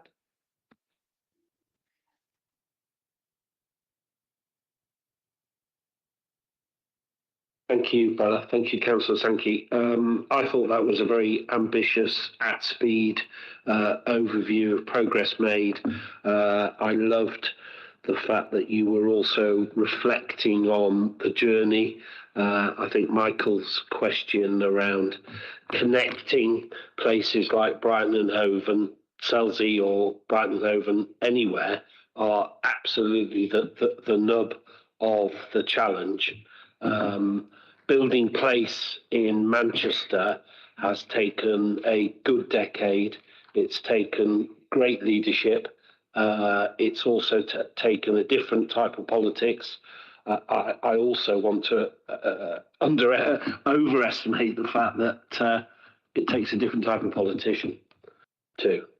And it isn't about point scoring, it's about place making, it's about delivering for place. It's a completely different culture. And I think when you talk about devolution done well, I think you have to spend that early investment really, really well. And that 30 million that you talked about, I mean, that's not only great that we got that, but what are the kind of lenses that you're going to be spending that money on? Is it going to be building awareness? Is it going to be delivering a project for Selsey or Peacehaven? You know, what are the lenses that you're going to be using? What is early devolution done well? And also, final point, you haven't got a decade. We haven't got a decade to get this right. You're going to have to concertina many of the things that we need to deliver really fast here across Sussex in a way that was much more patiently laid out in Manchester. You know, the Berries, the Stockports, I know it very well, obviously. So, you know, there's some real challenges. I don't expect you to have all the answers yet. It's a relatively short time, but, you know, what's the thinking? Thanks, Councillor Goddard. Really insightful questions and comments. I'll take the last one first, if that's all right, which is you haven't got a decade, and I agree.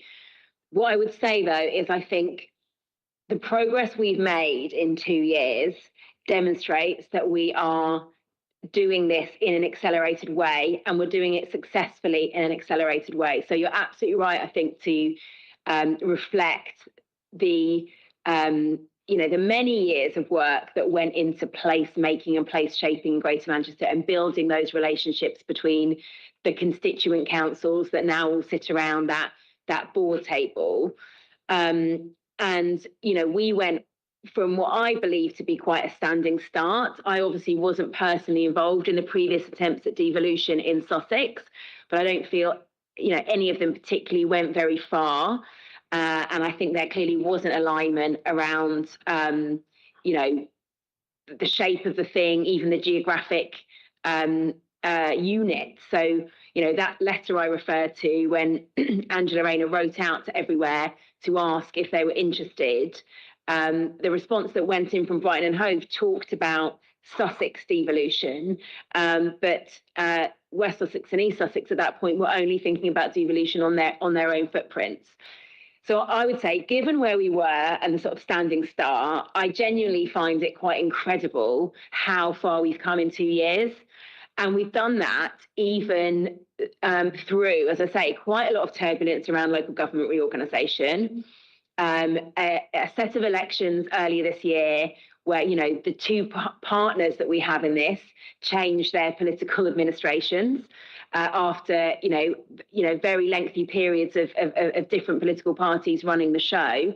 And we've managed to come through that. And I would say, if anything, we're building pace now as we go. And I mentioned what, you know, the announcement on bus franchising and the way we will be considering that next week. If someone had said to me 2 years ago, in 2 years' time, you will have funding for a feasibility study for bus franchising for Sussex in 2 years, I wouldn't have believed them. I think we are, I think we're demonstrating pace, and I think we're demonstrating progress.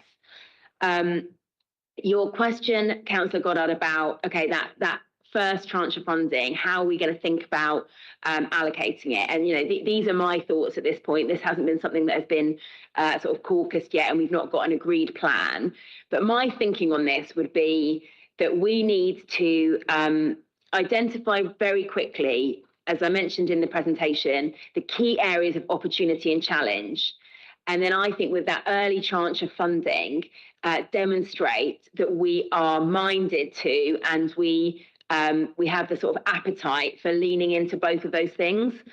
I think it's going to be important to demonstrate that this is going to work for the whole region. So we need to think about, you know, where that initial investment funding will be felt. And obviously some of it will be revenue and some of it will be capital.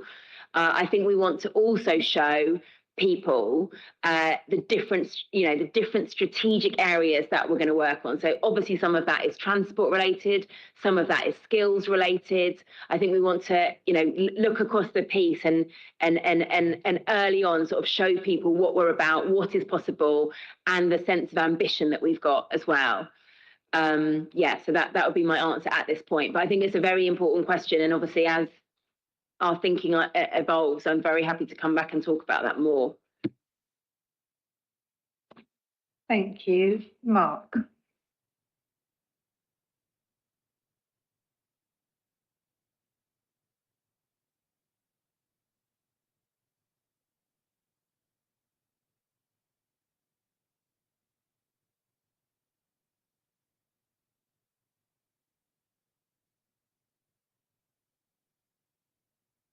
Looking at West of England, although that was a county, but maybe Cambridge and Peterborough, some of the more newly created councils or strategic authorities, which are very different from Manchester, Liverpool. It's a more region. I was at the first meeting. I don't think many people here, apart from yourself, were possibly shoved in an ante-room for the first meeting at Brighton Town Hall. I just felt I had to go for a historic meeting. And I was sitting there with the chair of, the Vice Chancellor of Brighton University and the chair of the National Park, far more important than myself, but they felt that they weren't really involved as stakeholders either. And I think my question is about building capacity and engagement for all those other stakeholders who aren't local authorities to make them feel part. I'm here as a scrutiny from the voluntary sector. Will there be opportunities? All the scrutiny I've seen is going to be for local authorities to have places at the scrutiny committees, not for any civic society, let alone those big bodies that I mentioned, like the National Park, to be there.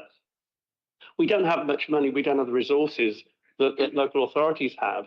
So I've taken it on myself to try and create a Sussex-wide confederation of voluntary transport groups in order to provide that body that could then nominate if there was a place, or that could then lobby or provide feedback. But we're doing that we're doing that in our voluntary time. So a plea possibly to have some sort of small infrastructure fund for not just transport, for all those bodies to think about supporting them, because that's what happens with Brighton Hove. It supports community works to do that. A similar thing at the Sussex-wide level, at the mayoral strategic authority-wide level, to provide some support for capacity building at that level. Not asking for an answer now, but if that's something that could be done. And just very specifically, I've got to mention the transport and the announcement. There was an announcement today on the bus measures, and you mentioned passporting. Obviously, that's now But in the future, that will become, and I know that from seeing how other strategic authorities work, that becomes more of a policy-led decision rather than you get the money and it goes in and it comes out, and it just comes in as a lump sum to the strategic authority, and then the strategic authority applies its own priorities, as you've described, to where that goes, exactly the process you've described. How will that be developed in future? And obviously, we await the individual leads on each in each topic to see what their views will be. So there's a couple of things in there. Thank you.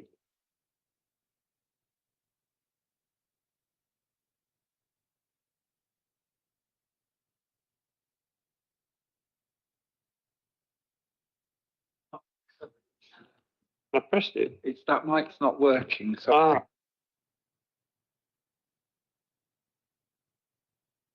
Thank you. Thanks very much for the question. And you're absolutely right. There are lots of brilliant Labour-led mayoral authorities all over the country, and Liverpool City region is another very good example of one.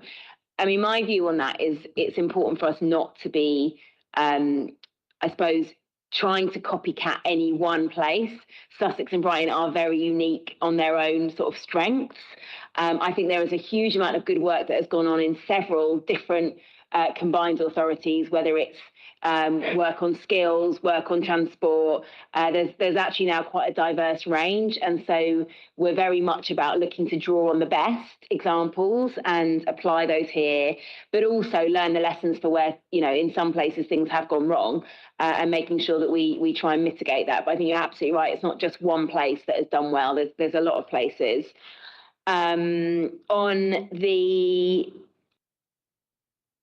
On the point about stakeholders, so I think that now we've kind of got ourselves established and sort of post the AGM. We did a bit of this before the AGM, but we only really had the bandwidth for a relatively small amount of it. I think now we're formally established, there is more scope to formally bring in key stakeholders to the governance arrangements. So, for example, next week, we will discuss and potentially approve associate members of the Strategic Authority Board, what's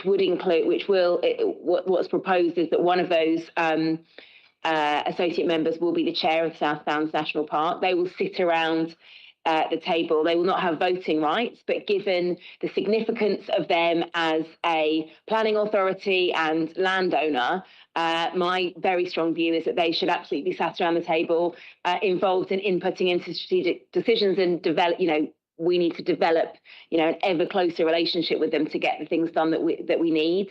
So similarly, the chair of the Integrated Health Board is going to sit around that table. And also the chair of what's going to be known as the Business Committee. We will be also establishing a business board that will bring in key business stakeholders. I think as things develop, as we establish the lead roles as well, there will be more scope and more ability for us to do the engagement we need with stakeholders. So we were sort of building the plane as we started flying it, but I think we're now getting to a place where we can have more formal involvement. Your point about voluntary and civic society engagement, I think, is a really good one, Mark, and I'm really happy to take that away as something for us to think about. We've been very focused on getting that first kind of formal bit set up and do the sort of formal governance arrangements. But I think we can definitely take away and have a discussion about how we ensure we're getting that voice into the authority. And on the issue of, I suppose, passporting, that's something that will evolve as we start, as we do some of the functional transition work. And then as we're presented with, funds that will be coming in for certain purposes, we obviously have that conversation around the table and make decisions about allocation. At the moment, I think we're essentially following government formula on that. Thank you. Councillor Miller. Thank you very much. Mine are sort of quite operational questions. I am wondering how fire and rescue services, bearing in mind there are currently two, east and west, are they will they be continue to operate as East and West? That's become one service. What will the relationship be with, say, the growth hubs and will they be absorbed into one board, or will we have subsidiary boards throughout the footprint of the strategic authority? And then finally, it's the Adult Skills Fund has made me think of this. What is the mechanism going to be? How investment is made locally? Is it going to be done in partnership with local authorities? Is it going to be done directly by the strategic authority? How is that process going to be managed to ensure that we are reflecting democratic needs and ensuring that people feel involved in these processes? Because one of the big reasons for doing devolution is that we have spent too long doing politics to people rather than involving people in shaping their futures and their communities.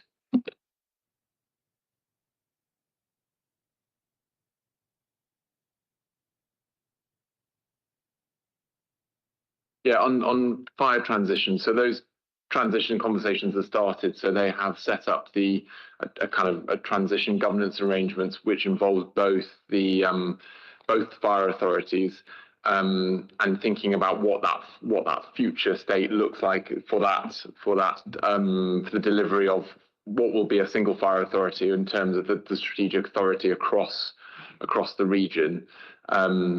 So those conversations are happening to try and meet that deadline, and there's some really good governance arrangements. I know there's some colleagues around the table who have been involved in some of those conversations, which involves both the fire authorities and obviously both the chief fire officers as well.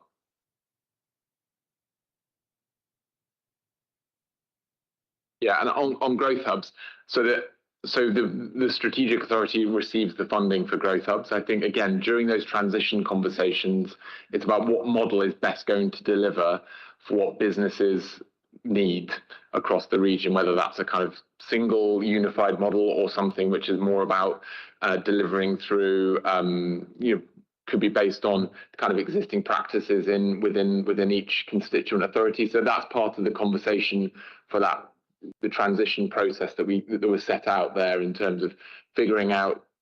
It's the same for transport as well, figuring out what is the best delivery model that meets the needs of businesses and communities in Sussex. Thanks, Tom. Thanks, Councillor Miller. And I think on Adult Skills Fund, that's still very much to be determined as well in terms of the model and the approach that we want to take. I completely hear your point about doing it with people and configuring sort of based on what our residents are telling us and what our businesses are telling us, developing our strategic plan for what skills are needed and the best route to ensuring that people have the opportunity to develop the skills that they both want or see for themselves, and ones that are going to enable them to stay within the job market or come into the job market. I'm really pleased to see such a renewed focus from this new government, as far as I can see so far, on adult skills and on youth unemployment as well. And I would fully expect that the strategic authority kind of aligns with that and makes that our focus too. We know that there is this ticking time bomb in terms of the number of young people in particular not in employment or training. And again, if you look at the way other authorities, other strategic authorities or combined authorities have approached this, I think being a lot more robust and a lot more sort of interventionist, saying we're going to start guaranteeing young people apprenticeships or skills training. I think that's the approach that we need to take. I think we need to, more of an interventionist and more of a robust approach is what I would want to see. But as I say, this is all to be shaped. Another operational, will overview and scrutiny ultimately, will there be a way for overview and scrutiny committees from the constituent local authorities be able to feed, and audits and standards committee be able to feed into the scrutiny process for the strategic authority, or will these remain very distinct and separate? So I think that's a question we can come back to you on. I think, you know, the nominations from each constituent authority for the scrutiny role will provide some of that that connection between the scrutiny functions of the strategic authority and the scrutiny functions within constituent authorities. In terms of how exactly that works, it's something we can definitely come back to you. Thank you. Any more? Is there any more questions? Then thank you very much for that update. And we're just being asked to note the update. Are members happy to do that? Thank you. Thanks very much. I really enjoyed the session and keen to come back whenever I'm needed.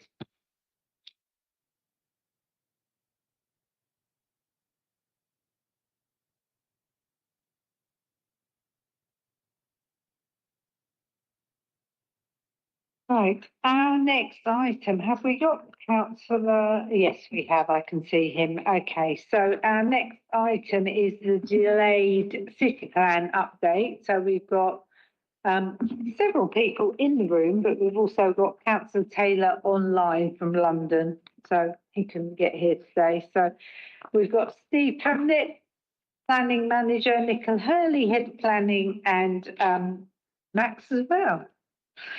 So, and Councillor Taylor online, as I said, which everyone else will be able to see him on the screen behind me, but I'll see him in miniature on one of these screens. So, Councillor Taylor, are you presenting?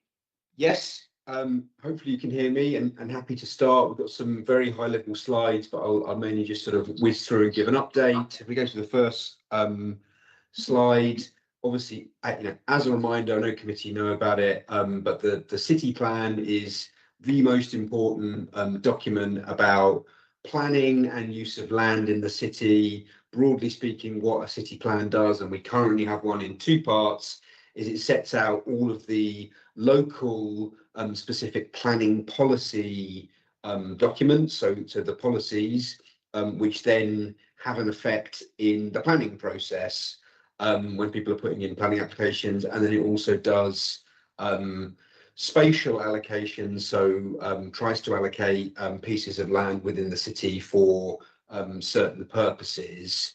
If we go to the next slide. So an important thing to update is there is a new statutory process for city plan making that the government have introduced. Overall, it's a good thing. One thing that we will note is that we started a scoping consultation under the old system. There has been an update to the overall system, and so we now need to do the whole process under the new system. But I think the good news is it's a faster system. It's a quicker process to getting to your final plan. And because we'd already done the scoping consultation, we're in a good position to make a fast start.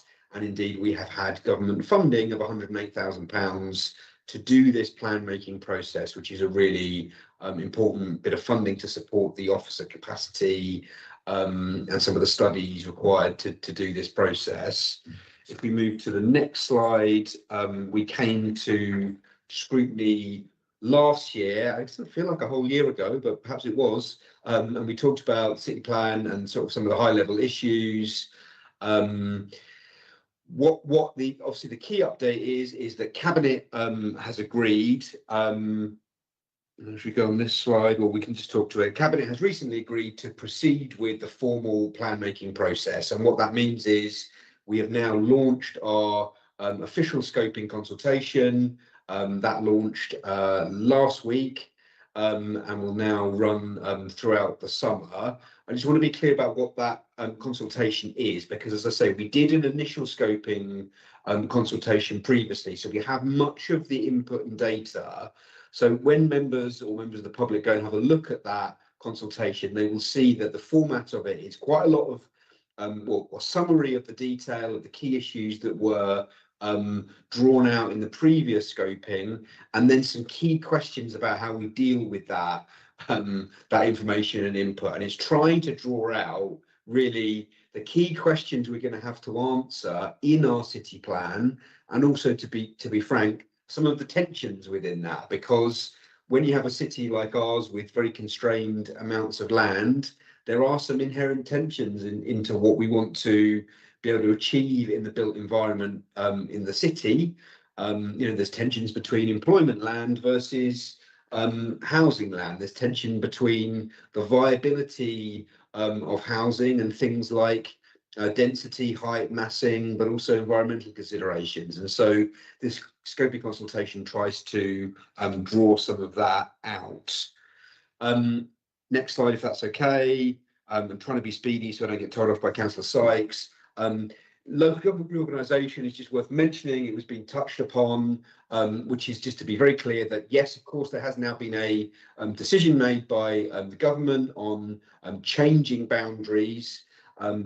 However, this plan making process will be on the current boundary, because that change does not come into effect until well into the plan making process. And so we have been given clear guidance from MHCLG that we must set our city plan on the current city boundary, and that at some point in the future there will be a confluence of the two plans that will exist for some time. Nicola can touch on that, but it's certainly not without precedent. Indeed, within our own city, there was a period when we had a Hove borough plan and a Brighton borough plan, but we became one authority for planning purposes. We were one planning authority, but when we had a Hove application, the Hove planning policies were looked at, and when we had a Brighton application, the Brighton planning policies were looked at. So it's a well-trodden path, but that's something we'll have to work through. And as was touched upon in the previous item on the spatial development strategy, that is something that will happen at the strategic authority level. Ours will come first, then there will be a spatial development strategy, and that will inform future city plans and things like future housing capacity and allocation. I'll just finish on, Chair, the timeline on the last slide, which is just to note that the consultation launched on the 14th of July will last till the 7th of September. Then there will be further evidence gathering from that consultation and from other studies that were going on, and there will be an initial drafting of the plan. And then there's various what are called gateway processes, which are assessments of the plan. And then just to take you all the way through, the aim is to therefore get to examination and adoption of the plan between October 28 and March 2029. So it's still a long plan, but it's actually shorter than the previous process. I'll pause there. There's some questions that have been posed, but really it's for Scrutiny committee to decide what questions they want to ask or think about. But happy to take questions either on process or the potential content of city plan. Thank you. I've got Councillor Fishley, but I'd like some clarity. I'm still a bit confused about both the doing a whole city plan based on current boundaries that then won't have anything in it for the new bit of Brighton Hove, which seems very odd not to be considering that if we're adopting it in 2028, just at the time that those bits become part of Brighton Hove. It seems very odd. So I'd like a bit more clarity on that. Also, I'm a little confused about the timelines about the new national planning policy thing that I think it says in the report is expected this month.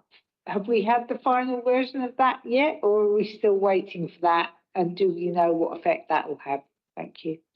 So I will lean on officers slightly for both these questions, but if we just start with the LGR one, I mean, I agree with you. It is slightly strange and the timing is in a sense slightly awkward. We've raised this with government. We've raised the point. Ultimately, what it comes down to is if we were going to set one plan, we couldn't start the process until LGR completed. So you couldn't even start the formal process until post the vesting day in 2028. So it knocks the whole thing back. I agree that means it's slightly strange in that we know the direction of travel on our boundary, and we'd then be consulting on the old boundary. But as I say, that area has a plan. It has a local plan, Lewis district, although I believe that is about to expire or become out of date. But you know, what will in effect happen if nothing changes is that yes, you would end up having two plans within one local authority. You'd have the Brighton Hove city boundary plan, and then you'd have the effects of the old Lewis district plan for the areas that were at that point within Lewis district. And then planning just flows from there. So an application in Rottingdean would be subject to the Brighton Hove planning policies and national policies, and an application in Telscombe would be subject to the old Lewis district plan. Now, all that said, it is possible that the government might end up moving or changing their view on this, or find a way to incorporate them. There are lots and lots of authorities that are in the same place. I'll pause there. Nicola or Max, anything you want to say, including conversations with government? Yeah, absolutely. And Councillor Taylor's right. So there's also been a lot of kind of noise and kind of complaints about this, about the fact that there's going to be, you know, there's similar things happening in a lot of different places. So government has actually written to a lot of authorities in the last week and said there are transitional arrangements coming in that they're considering. So we don't know what those are yet, but they are aware of it as an issue, and they're looking at transitional arrangements. So let's see what shape that takes. I think as things stand, we're planning for the Brighton and Hove area, but we will see what happens. I think the other question was on the National Planning Policy Framework, which we have heard is also not coming until after the summer recess. In due course. In due course, which we take to mean after the summer recess. So I think probably I suspect due to the change in government and stuff, there's a, you know. Well, I did wonder, yeah, because completely new cabinet announced only a couple of days ago, so it didn't seem very likely it would all be bang on schedule. Councillor Fishley. Firstly, could you remind us what our housing targets actually are, the cities, and how getting on? A housing target for the existing plan was to provide 13,200 homes over the plan period between 2010 and 2030. We are probably not going to quite meet that. That it works out as over the plan period 660 per year. We are averaging a bit below that, so that won't be met. When it comes to the new plan, we haven't set a housing requirement figure in policy in the plan yet. We have a housing need figure, which comes from the government's standard method for calculating housing need, which is the starting point, which we have to try and meet through the new plan. And that is approximately 2,500 homes per year. So significantly higher than the target that's in the current plan. So Jacob, I still don't quite understand how our housing targets kind of carry with this whole message that we're getting, that the new mayor is going to be taking a holistic view of everything, and you've got this spatial whatever program that you talked about before. So why are we being asked to cram even more homes into our crowded city when we're part of officially part of a much larger area now? Well, it's a really good question, and you're absolutely right. That is where we will end up getting to when we get further down the road of the powers of the strategic authority being established, and they work towards the spatial plan. That they will then start to look more on the Sussex footprint about housing allocation. I mean, to your point, Councillor Fishley, if we had a target that was purely derived from the housing need of 2,500, I'd love to be delivering that, of which a good chunk I'd love to be affordable. But I think most people in the room know that's going to be highly unlikely in Brighton and Hove, given the availability of land. There would need to be a major step change, possibly in thinking about the national park or something else, but there'd need to be a major step change in availability of land. I mean, Steve and Max, do you want to talk a little bit about how that sequencing will work in terms of the end state when we get to strategic authority, and how that strategic authority will do some of the spatial piece for all of the areas sitting underneath Sussex? So because the new city plan is coming forward ahead of the spatial development strategy, which will be produced by the strategic authority, that means we have to use the government standard method for calculating housing needs as our starting point. Where there is a spatial development strategy in place, what that can do is apportion housing numbers to the constituent authorities within an area. So when that is finalised for Sussex and Brighton, it may change those numbers, move them around depending on where there is capacity, and then we'd have a different number that we have to try and plan for. But that would be that for the next review of the city plan after this one.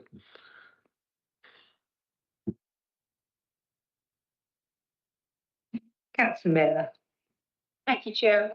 A couple of questions. So first of all, if we know that the National Planning Policy Framework is due to be published this month, why are the dates set as they are right now? Would it be sensible to actually push everything back by a month? It could still be introduced in the same financial year and be passed in April 29 rather than March 29. So that's my first question, is why the timetable as it's currently structured? What is the requirement for that? In short, it's driven by the government pushing for us to go fast and the funding being contingent on us starting with certain dates. But that said, I still think we're highly confident that we've got more than enough time to receive that updated NPPF and be able to digest it and incorporate it into our policies. But officers can offer a different opinion if they wish. Yeah, so there's a draft NPPF which has been published since the start of the year, and it makes clear in that draft that local planning authorities should use it as the basis for the early stages of plan making. And also in the new plan making regulations, we are legally obliged to start the process by certain dates, which was given notice by the end of the year. That's been brought forward by government in order for us to secure the funding, which Jacob referred to.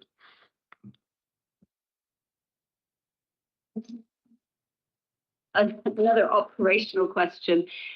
Bearing in mind that by the time of the consultation between Gateway 2 and Gateway 3, Brighton and Hove will have an extended footprint. Will those new residents be able to feed into that consultation even though they were not part of the original process? That is an unknown at the moment. That is something that we hope the government will address through the transitional regulations, which they've recently indicated they'll be bringing forward. Thank you. Mark. Apparently there was a Westminster Hall debate on NPPF last week. I don't know what was in it, but I'm assuming there were sort of ministerial suggestions about what might happen, and I'm sure you've read that, and if there's any updates, it'd be useful to know. I was actually wanted to just raise about engagement, but last time round there was particular engagement with young people, and it was a real lot of outreach to schools and young people who this will affect. They'll be adults by the time this comes into play, and they're the least contributory to all sorts of engagements. So I hope that'll be done. Lots of efforts will be done to do that again. It's unfortunate that the government's deadlines mean that this consultation has to take place over the summer. So the opportunity to engage with young people through schools in the way that we did last time is limited, of course. However, the way we see this consultation, we have the previous key issues. One was effectively a scoping consultation. We've got lots of information through that. We're not starting from scratch with this new consultation that's taking place now. It's almost supplementary. It's just building on that for extra views and any new views based on what we know now through the draft NPPF. So we still have that large chunk of information that we got from young people last time, and we'll be taking it on board and considering it as we move forward. And then just to add, obviously for later stages when we're actually consulting on policies, and of course, we will be going to schools and doing some of that stuff. Thank you. And I would say, as far as the consultation goes, things like city plan are so important to everyone in the city. but a lot of people don't realise. You can see them start to glaze over the minute someone talks about something like city plan, and then years later they go, well, why is it like this, and why is this area like that? And it's like, you could have affected that. You could have had a real impact on that being done. It wasn't being done to you. You just didn't get involved at the right moment. And now it's too late. So I would say it's the responsibility of every councillor to exhort everyone they know who lives in the city to fill in the consultation. It's really important. Well, can I go on. Can I just quickly support that, Chair? And I've had a go at it in my ward and your ward, where we've had lots of discussions about HMOs and specific HMOs that come to planning committee. And we tried to explain at the time, well, look, planning committee have got to adhere to what the planning policy is. So I've tried to sort of give people a nudge to say, well, this is your chance to feed in what you think planning policy maybe should be around HMOs. This is the very place where we need to get your ideas and views on it, and then we'll be able to set policies that may be able to change slightly those parameters. So yeah, completely agree. Let's all have a go at federating it out to our residents, to our community groups, to get people to feed in. Yes, thank you. Councillor Patel. Thank you very much. Sorry. Thank you very much, Chair.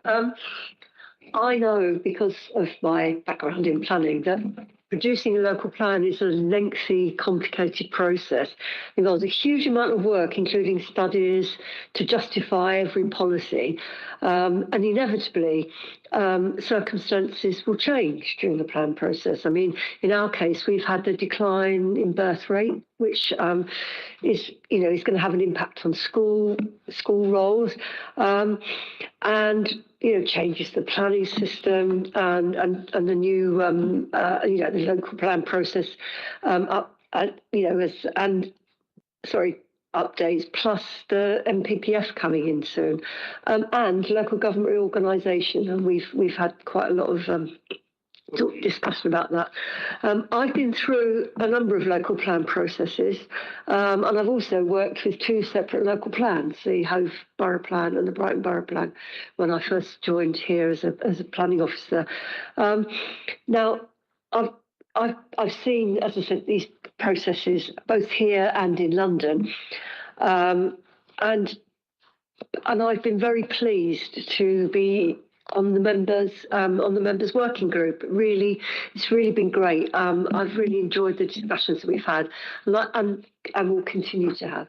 I'd really like to thank Steve and his team for getting us this far, to this current stage. He's really risen to the challenge, especially as he sort of took over management of the team when his predecessor retired. Now, I decided quite early on in my career that planning policy was way too complicated and way too above my head, which is why I stuck in development control, or as we call it, development management now. So again, big hand clap all round for Steve and his team. Thank you very much, Chair, for indulging me. Well said. Councillor Lademacher. Sorry if this has already been asked. I'm just interested to know how much it would cost to bring the city plan with like new expanded boundaries in line. What would be the kind of gap between what the city plan is currently costing? And I'm also interested how much is it costing per year at the moment, and how much extra would it cost once these new boundaries come in? And I was a bit confused because it said in the papers that you're querying the position about a new plan. And so where's the status of discussions at the moment on whether a new plan might have to be adopted? Officers may want to come in. I think it's quite a tricky question in that we may be able to estimate, if we haven't already got a figure, the cost of the plan making process, which is, the costs are largely the following: the officer time in the very excellent, as Councillor Cattell noted, planning policy team, the cost of commissioning studies on things like transport and affordable housing, short-term lets, and then any cost of doing consultation events. I mean, that's broadly the cost of making a plan, but you have to separate that out from the work that the planning policy do all the time on BAU work and supporting planning applications, etc. The cost of expanding it to an additional area, you know, it probably wouldn't be hugely additional. You might need to do, you know, a few more studies. You might need a bit more officer time, but I don't think it'd be hugely additional in terms of the overall cost. Steve, Max, do you want to come in at all? Yeah, I can come in on that. Certainly on the expansion point, I think absolutely it really depends on the evidence base that's already in place for any areas that come into the Brighton and Hove area. You know, the quality, how up to date they are. So, and without knowing that, it's hard to say. I think what I would say is obviously the sooner government tells us what the transition arrangements are for including these other areas, and the better, because you know the earlier in the process we are, the more quickly we can kind of incorporate them into our work. So I think that would certainly make our life a lot easier. I think we've kind of touched a bit on this. I think you were asking a question there on what's the process. We're waiting for the transition stuff from government. I think in terms of the total cost, I mean, it's really hard to unpick from the cost of a. We're looking at about a plan across the entire lifetime of a local plan. It's about 1.5, 1.6 million pounds. It's not a cheap process, but like I say, that goes on for a number of years. There's a lot of staff time involved, but yeah, that's what it costs. Thank you. Any further questions on this one? Councillor Worthington. Thank you, Chair. I welcome the progress made and recognise that officers are working with a new and demanding national planning framework. There's a lot of work gone into this, and I just want to give you credit for that. I guess my principal concern is ensuring that the accelerated timetable, the uncertainty over future boundaries, and the need for meaningful public engagement do not combine to weaken the quality or the durability of the eventual plan. So the question coming out of that to you and through you, Chair, is how will scrutiny members in this committee be involved at the key gateways so that we can examine the evidence and significant policy choices before they become fixed? And then I have a separate question for Councillor Taylor and officers, in that the previous consultation showed particular strong support for genuinely affordable and social housing. However, local plans must also pass tests of viability and deliverability.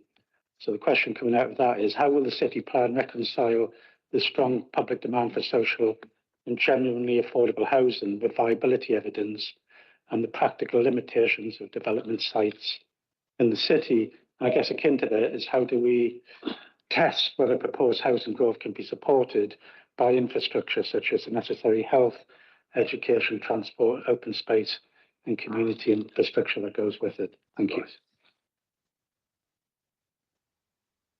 Who's taking that?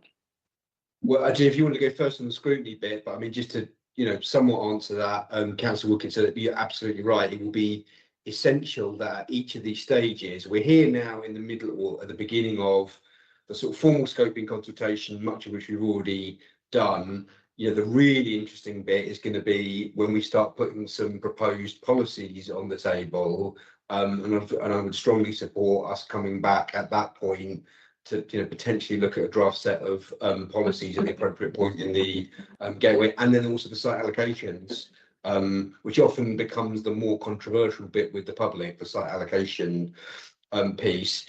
You're absolutely right in terms of the affordable housing. Yes, strong desire in the initial conversation, which is great, to have more genuinely affordable and social housing. How that then gets reflected in policy really is determined by our evidence base and our studies.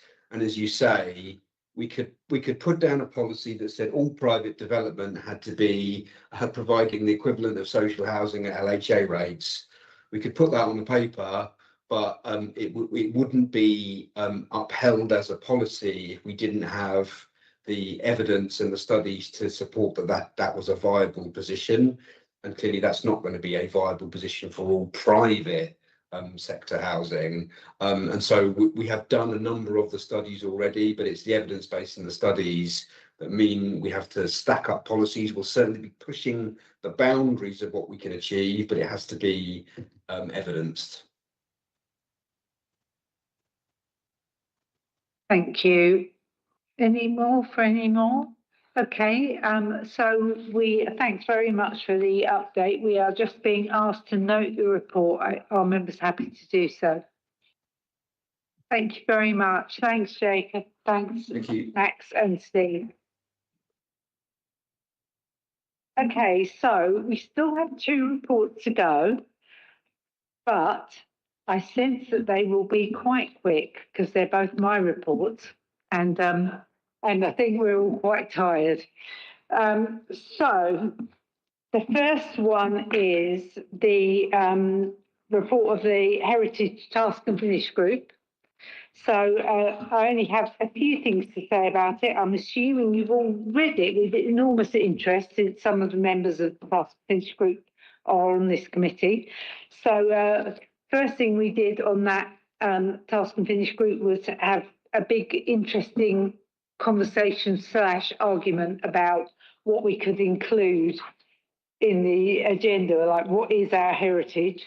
Is it fishing village? Is it Prince Regent? Is it the Regency period more generally? Is it Martha Gunn? Is it the Indian soldiers in World War One? Is it the ancient churches, or the Dovecote, or the ancient trees, or the classic deco buildings? Is it Brighton Rock? Is it the slum clearance? Is it mods and rockers and quadrophenia, or our LGBTQ community? What is our heritage? It's all of that, but we couldn't cover all of that.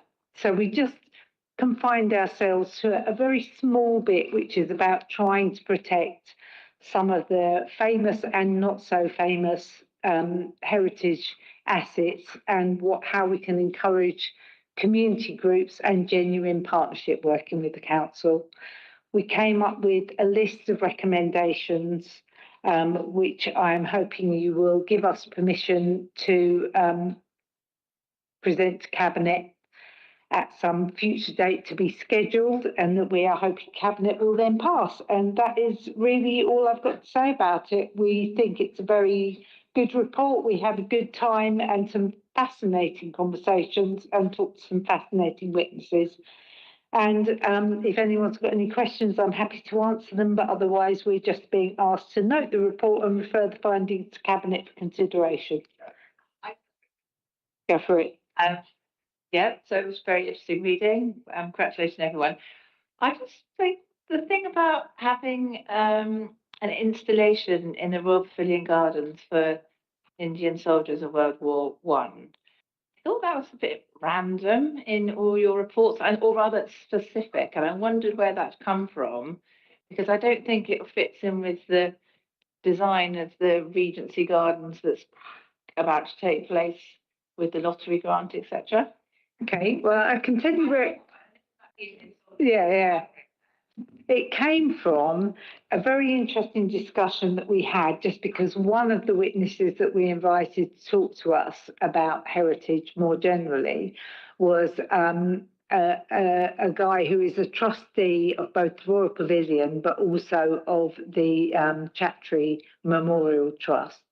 And the statue idea for the Pavilion Gardens is very much his baby and his brainchild. And we got quite caught up in a really brilliant discussion about it. And we saw the design of the statue, and we thought it was a wonderful idea. You know, it's a really important part of the pavilion's heritage, not its original purpose, but its heritage as it was a hospital for Indian soldiers in World War One, and not everyone, even who lives here, knows that. You obviously do know that history, but not everyone does. And I think it's really important that it be marked in some way. And I thought the design for the statue was marvellous as well.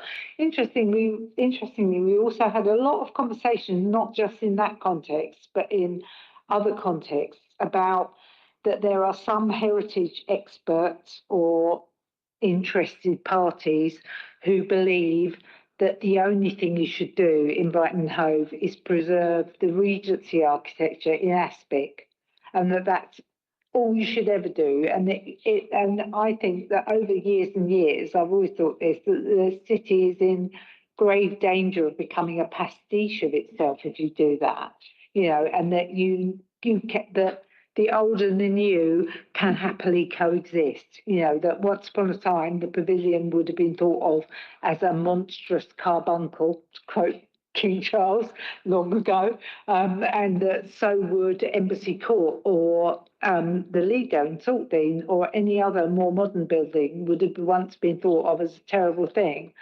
And I think they can happily coexist. So I think the pavilion can be this fantastic, bizarre building that it's always been, that is many hundreds more years old, and it can commemorate what happened there in World War One at the same time. And there's no reason those things can't coexist. So there we go. That's my rant on that subject. Gosh, now everyone's got their hands up. No idea what the criteria was for the Royal Pavilion getting this grants from the lottery to restore these Regency gardens. I mean, my experience with grants is it has to be something really specific and historic.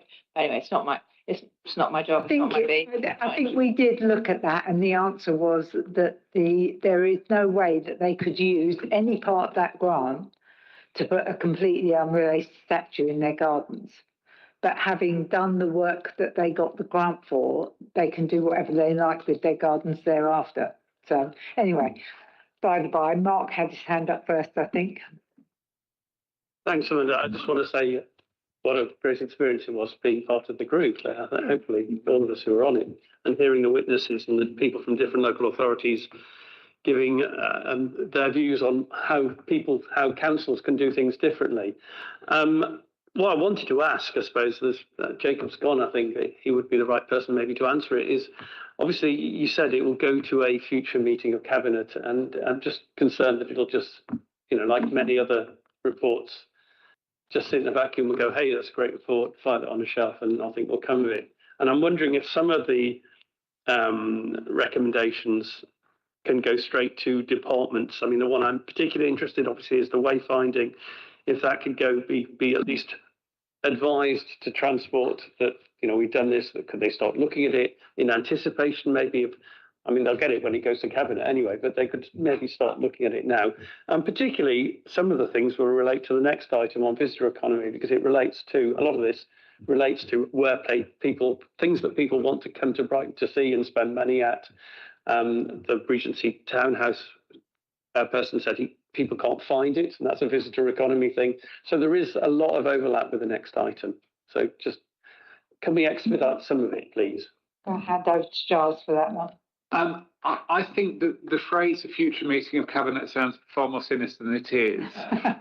It just means that it's not necessarily going to be a Cabinet meeting next week or in 2 weeks' time. I'm sure it will be a Cabinet meeting soon, because Cabinet takes the scrutiny process very, very seriously, and I'm sure we'll programme it in a timely way.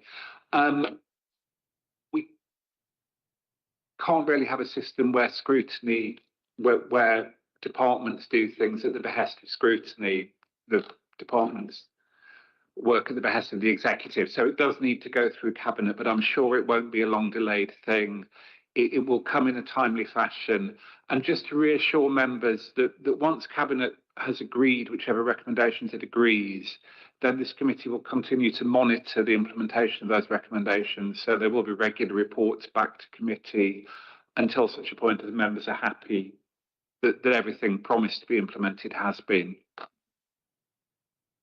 Thank you. Michael, and then Councillor Patel. I'm particularly aware that in the next 10 years, we'll be coming up to a celebration of the founding of the cooperative movement, not exclusively in the north, but also here in Brighton and Hove.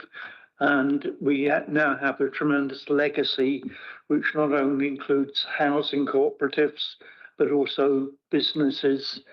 And they quite often set the tone for allowing students and younger people to learn the skills of living in communities and how to work within organisations cooperatively and voluntarily. Thank you. Councillor Cattell. Thank you. That was very interesting. Because I mean, some of us are labour and cooperative councillors as well. I know myself and Amanda are definitely. Yeah, I really enjoyed being on that task and finish group. It's apart from the fact that because of my planning background, I was, interested in the subject anyway. But I learned an awful lot from, some of our witnesses, and it was fascinating to hear some of those kind of real kind of micro stories, like the pepper pot story and so on. So that, yeah, and I really did enjoy it. And Bridget, just to let you know that they will need planning permission to put up that statue if it happens. So that's.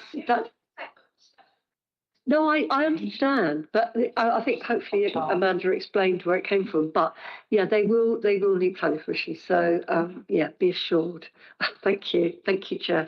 Yeah, and they need to raise their own funds because it's not something that we're suggesting that we fund or anything. So yeah, Councillor Miller. I just wanted to say it was a real pleasure to be a witness at the Task and Finish Group's really interesting questions, and it actually helped me to shape my own thinking as well. It sort of made me articulate how I felt about heritage. So I thought I enjoyed it from the other side of the table enormously. Yeah, the meeting you were at had contained a particularly fascinating discussion, so it was good. So thank you. Anything else about this? Councillor Wilkinson. Just a quick one, Chair. And it's kind of been asked by other members on this committee. The report contains 15 recommendations, and they're all sensible. 15 is quite a lot. And without casting aspersions on a very capable cabinet, they may struggle to know where to start. So just given any thought to whether the Task and Finish group had put a tiered hierarchy of priority on some quick wins, or some longer projects that could go before cabinet, given that there may also be financial resource implications. Just give it a steer to cabinet as to how you'd like to see it prioritised where possible. Yeah, that's an interesting question that has come up, and there were quite a lot of recommendations with our other Task and Finish group, weren't there, our short-term lets. I think what happens now in the process, if memory serves, is that before it doesn't just go straight to cabinet as is, it goes to cabinet after the relevant officers have kind of gone through it and gone, this is kind of easily possible and can be done quickly. This is not so easy and requires lobbying government, because they're really different, some of the recommendations. Some of them just require firing off a letter to government and hoping they pay attention, and others are things that we can do, as you say, quick wins that you can do quickly and easily and would feel like you've had an effect. So I think, that will get sorted before it goes to cabinet. So, Councillor Miller. Does the committee get a chance to look at the prioritisation of those suggestions, or is that now, once we have noted the report, that is out of our hands?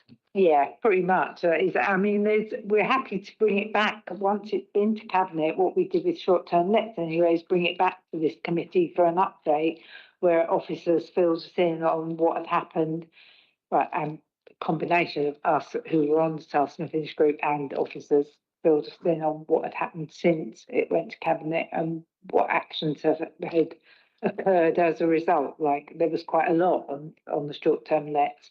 Hopefully there will be on this too. So that's it. Are we happy to note the report and refer the findings to cabinet? Thank you very much. And then, which brings us on to our final item, which will be even quicker because I have almost nothing to say about it. It's all in the scoping report. We all voted, or at least anyone who wanted to vote from the then membership of Place Committee voted on a total of 3 ideas. 1 put forward by Councillor Goddard and 2 put forward by notices of motion for our next Task and Finish group report, and they all got votes, so none of them were without support, but the one that got the most votes on this occasion was the visitor economy one, that was about the winter economy and the nighttime economy and how we can improve those in Brighton Hove. So that's the one that we're going with, and this is just a scoping report for that, which people are welcome to say this scoping report is not quite what I would have put in this task and finish group, but I'm going to suggest that given that everybody's tired now, if people want to email in literally in the next few days, they can do so with any suggestions. But otherwise, are you happy to note the report and establish next task and finish group officially? Yeah. I think also because I'm deputy chair of licensing, there is distinct overlap with especially with our new statement of licensing policy about that. So yeah, I would like to be on it. Thank you, because keep me off the streets. Noted. When I looked at the scoping report, I'm not sure we've put enough emphasis on, when we say nighttime, we don't mean just the club, pub, hospitality, nighttime economy. I actually think early evening is really important. And if you're looking at growth, productivity and growth, I think getting more people to be around the city generally in the early evening is important. So the government's done a little bit of work on that already, which we could have a look at. And then secondly, I think we do need to put an emphasis on our assets. I mean, we've got a town hall there that, from certain angles is frankly an embarrassment. From other angles, if you're getting married, it's quite nice. But generally, I think we've not really thought imaginatively like a Rochdale, creating a civic centre that is, really, really going to be used for learning, for hospitality. I mean, time and time again, I've tried to get that town hall cleaned up outside. It sucks in money. I think we've got to have a much more imaginative view of what that could be. We should be proud of that place. It's on the long list of major projects, as Max will confirm. It's just a question of money at the moment because there's so much wrong with the building, and it will cost us. I mean, we've got some fantastic ideas. I remember even in previous administration that I was in, we wanted to do something with it. And I agree with what you're saying, especially the outside appearance. And I think Jacob Allen actually managed to get quite a few good things done. But it's a project, but it's a long way off because, we are limited for funds, as you know. So, but I do agree. That's a Miller. Yeah, I have some suggestions for potential witnesses. So shall I just email those to you? Yeah. Okay, yeah. Best to. Yeah. I think there's a vague plan for a scoping meeting once we have the membership from other parties, etc. Shall we limit the number of people on the task and finish group? It's the same number as previously, isn't it? Which is, I can't remember what the numbers are. We try to very roughly reflect political proportionality, but fairly roughly. So I think it's generally 3 Labour members, 1 Green, 1 Conservative, and 1 Brighton Hove Independent, and then co-opted members who wish to take up. Yeah. Thank you. Should we have our meeting, like first scoping meeting, scoping of the scoping, meeting like imminently? Yes, I think September. I don't think anyone's got young children, have they? Apart from maybe. I think we've actually got it planned for very soon, haven't we? I think as soon as we can get members nominated from all the political groups. We're not thinking of waiting to September. We're looking to do it as soon as possible. Yeah. So are we happy to officially establish it as a task and finish group? Because this committee has to do that as the parent committee. Thank you. And that draws the meeting to a close. Thank you all very much. Yeah. 2 hours. That's nothing. Yeah. Getting into the swing of it. Yeah. Thank you.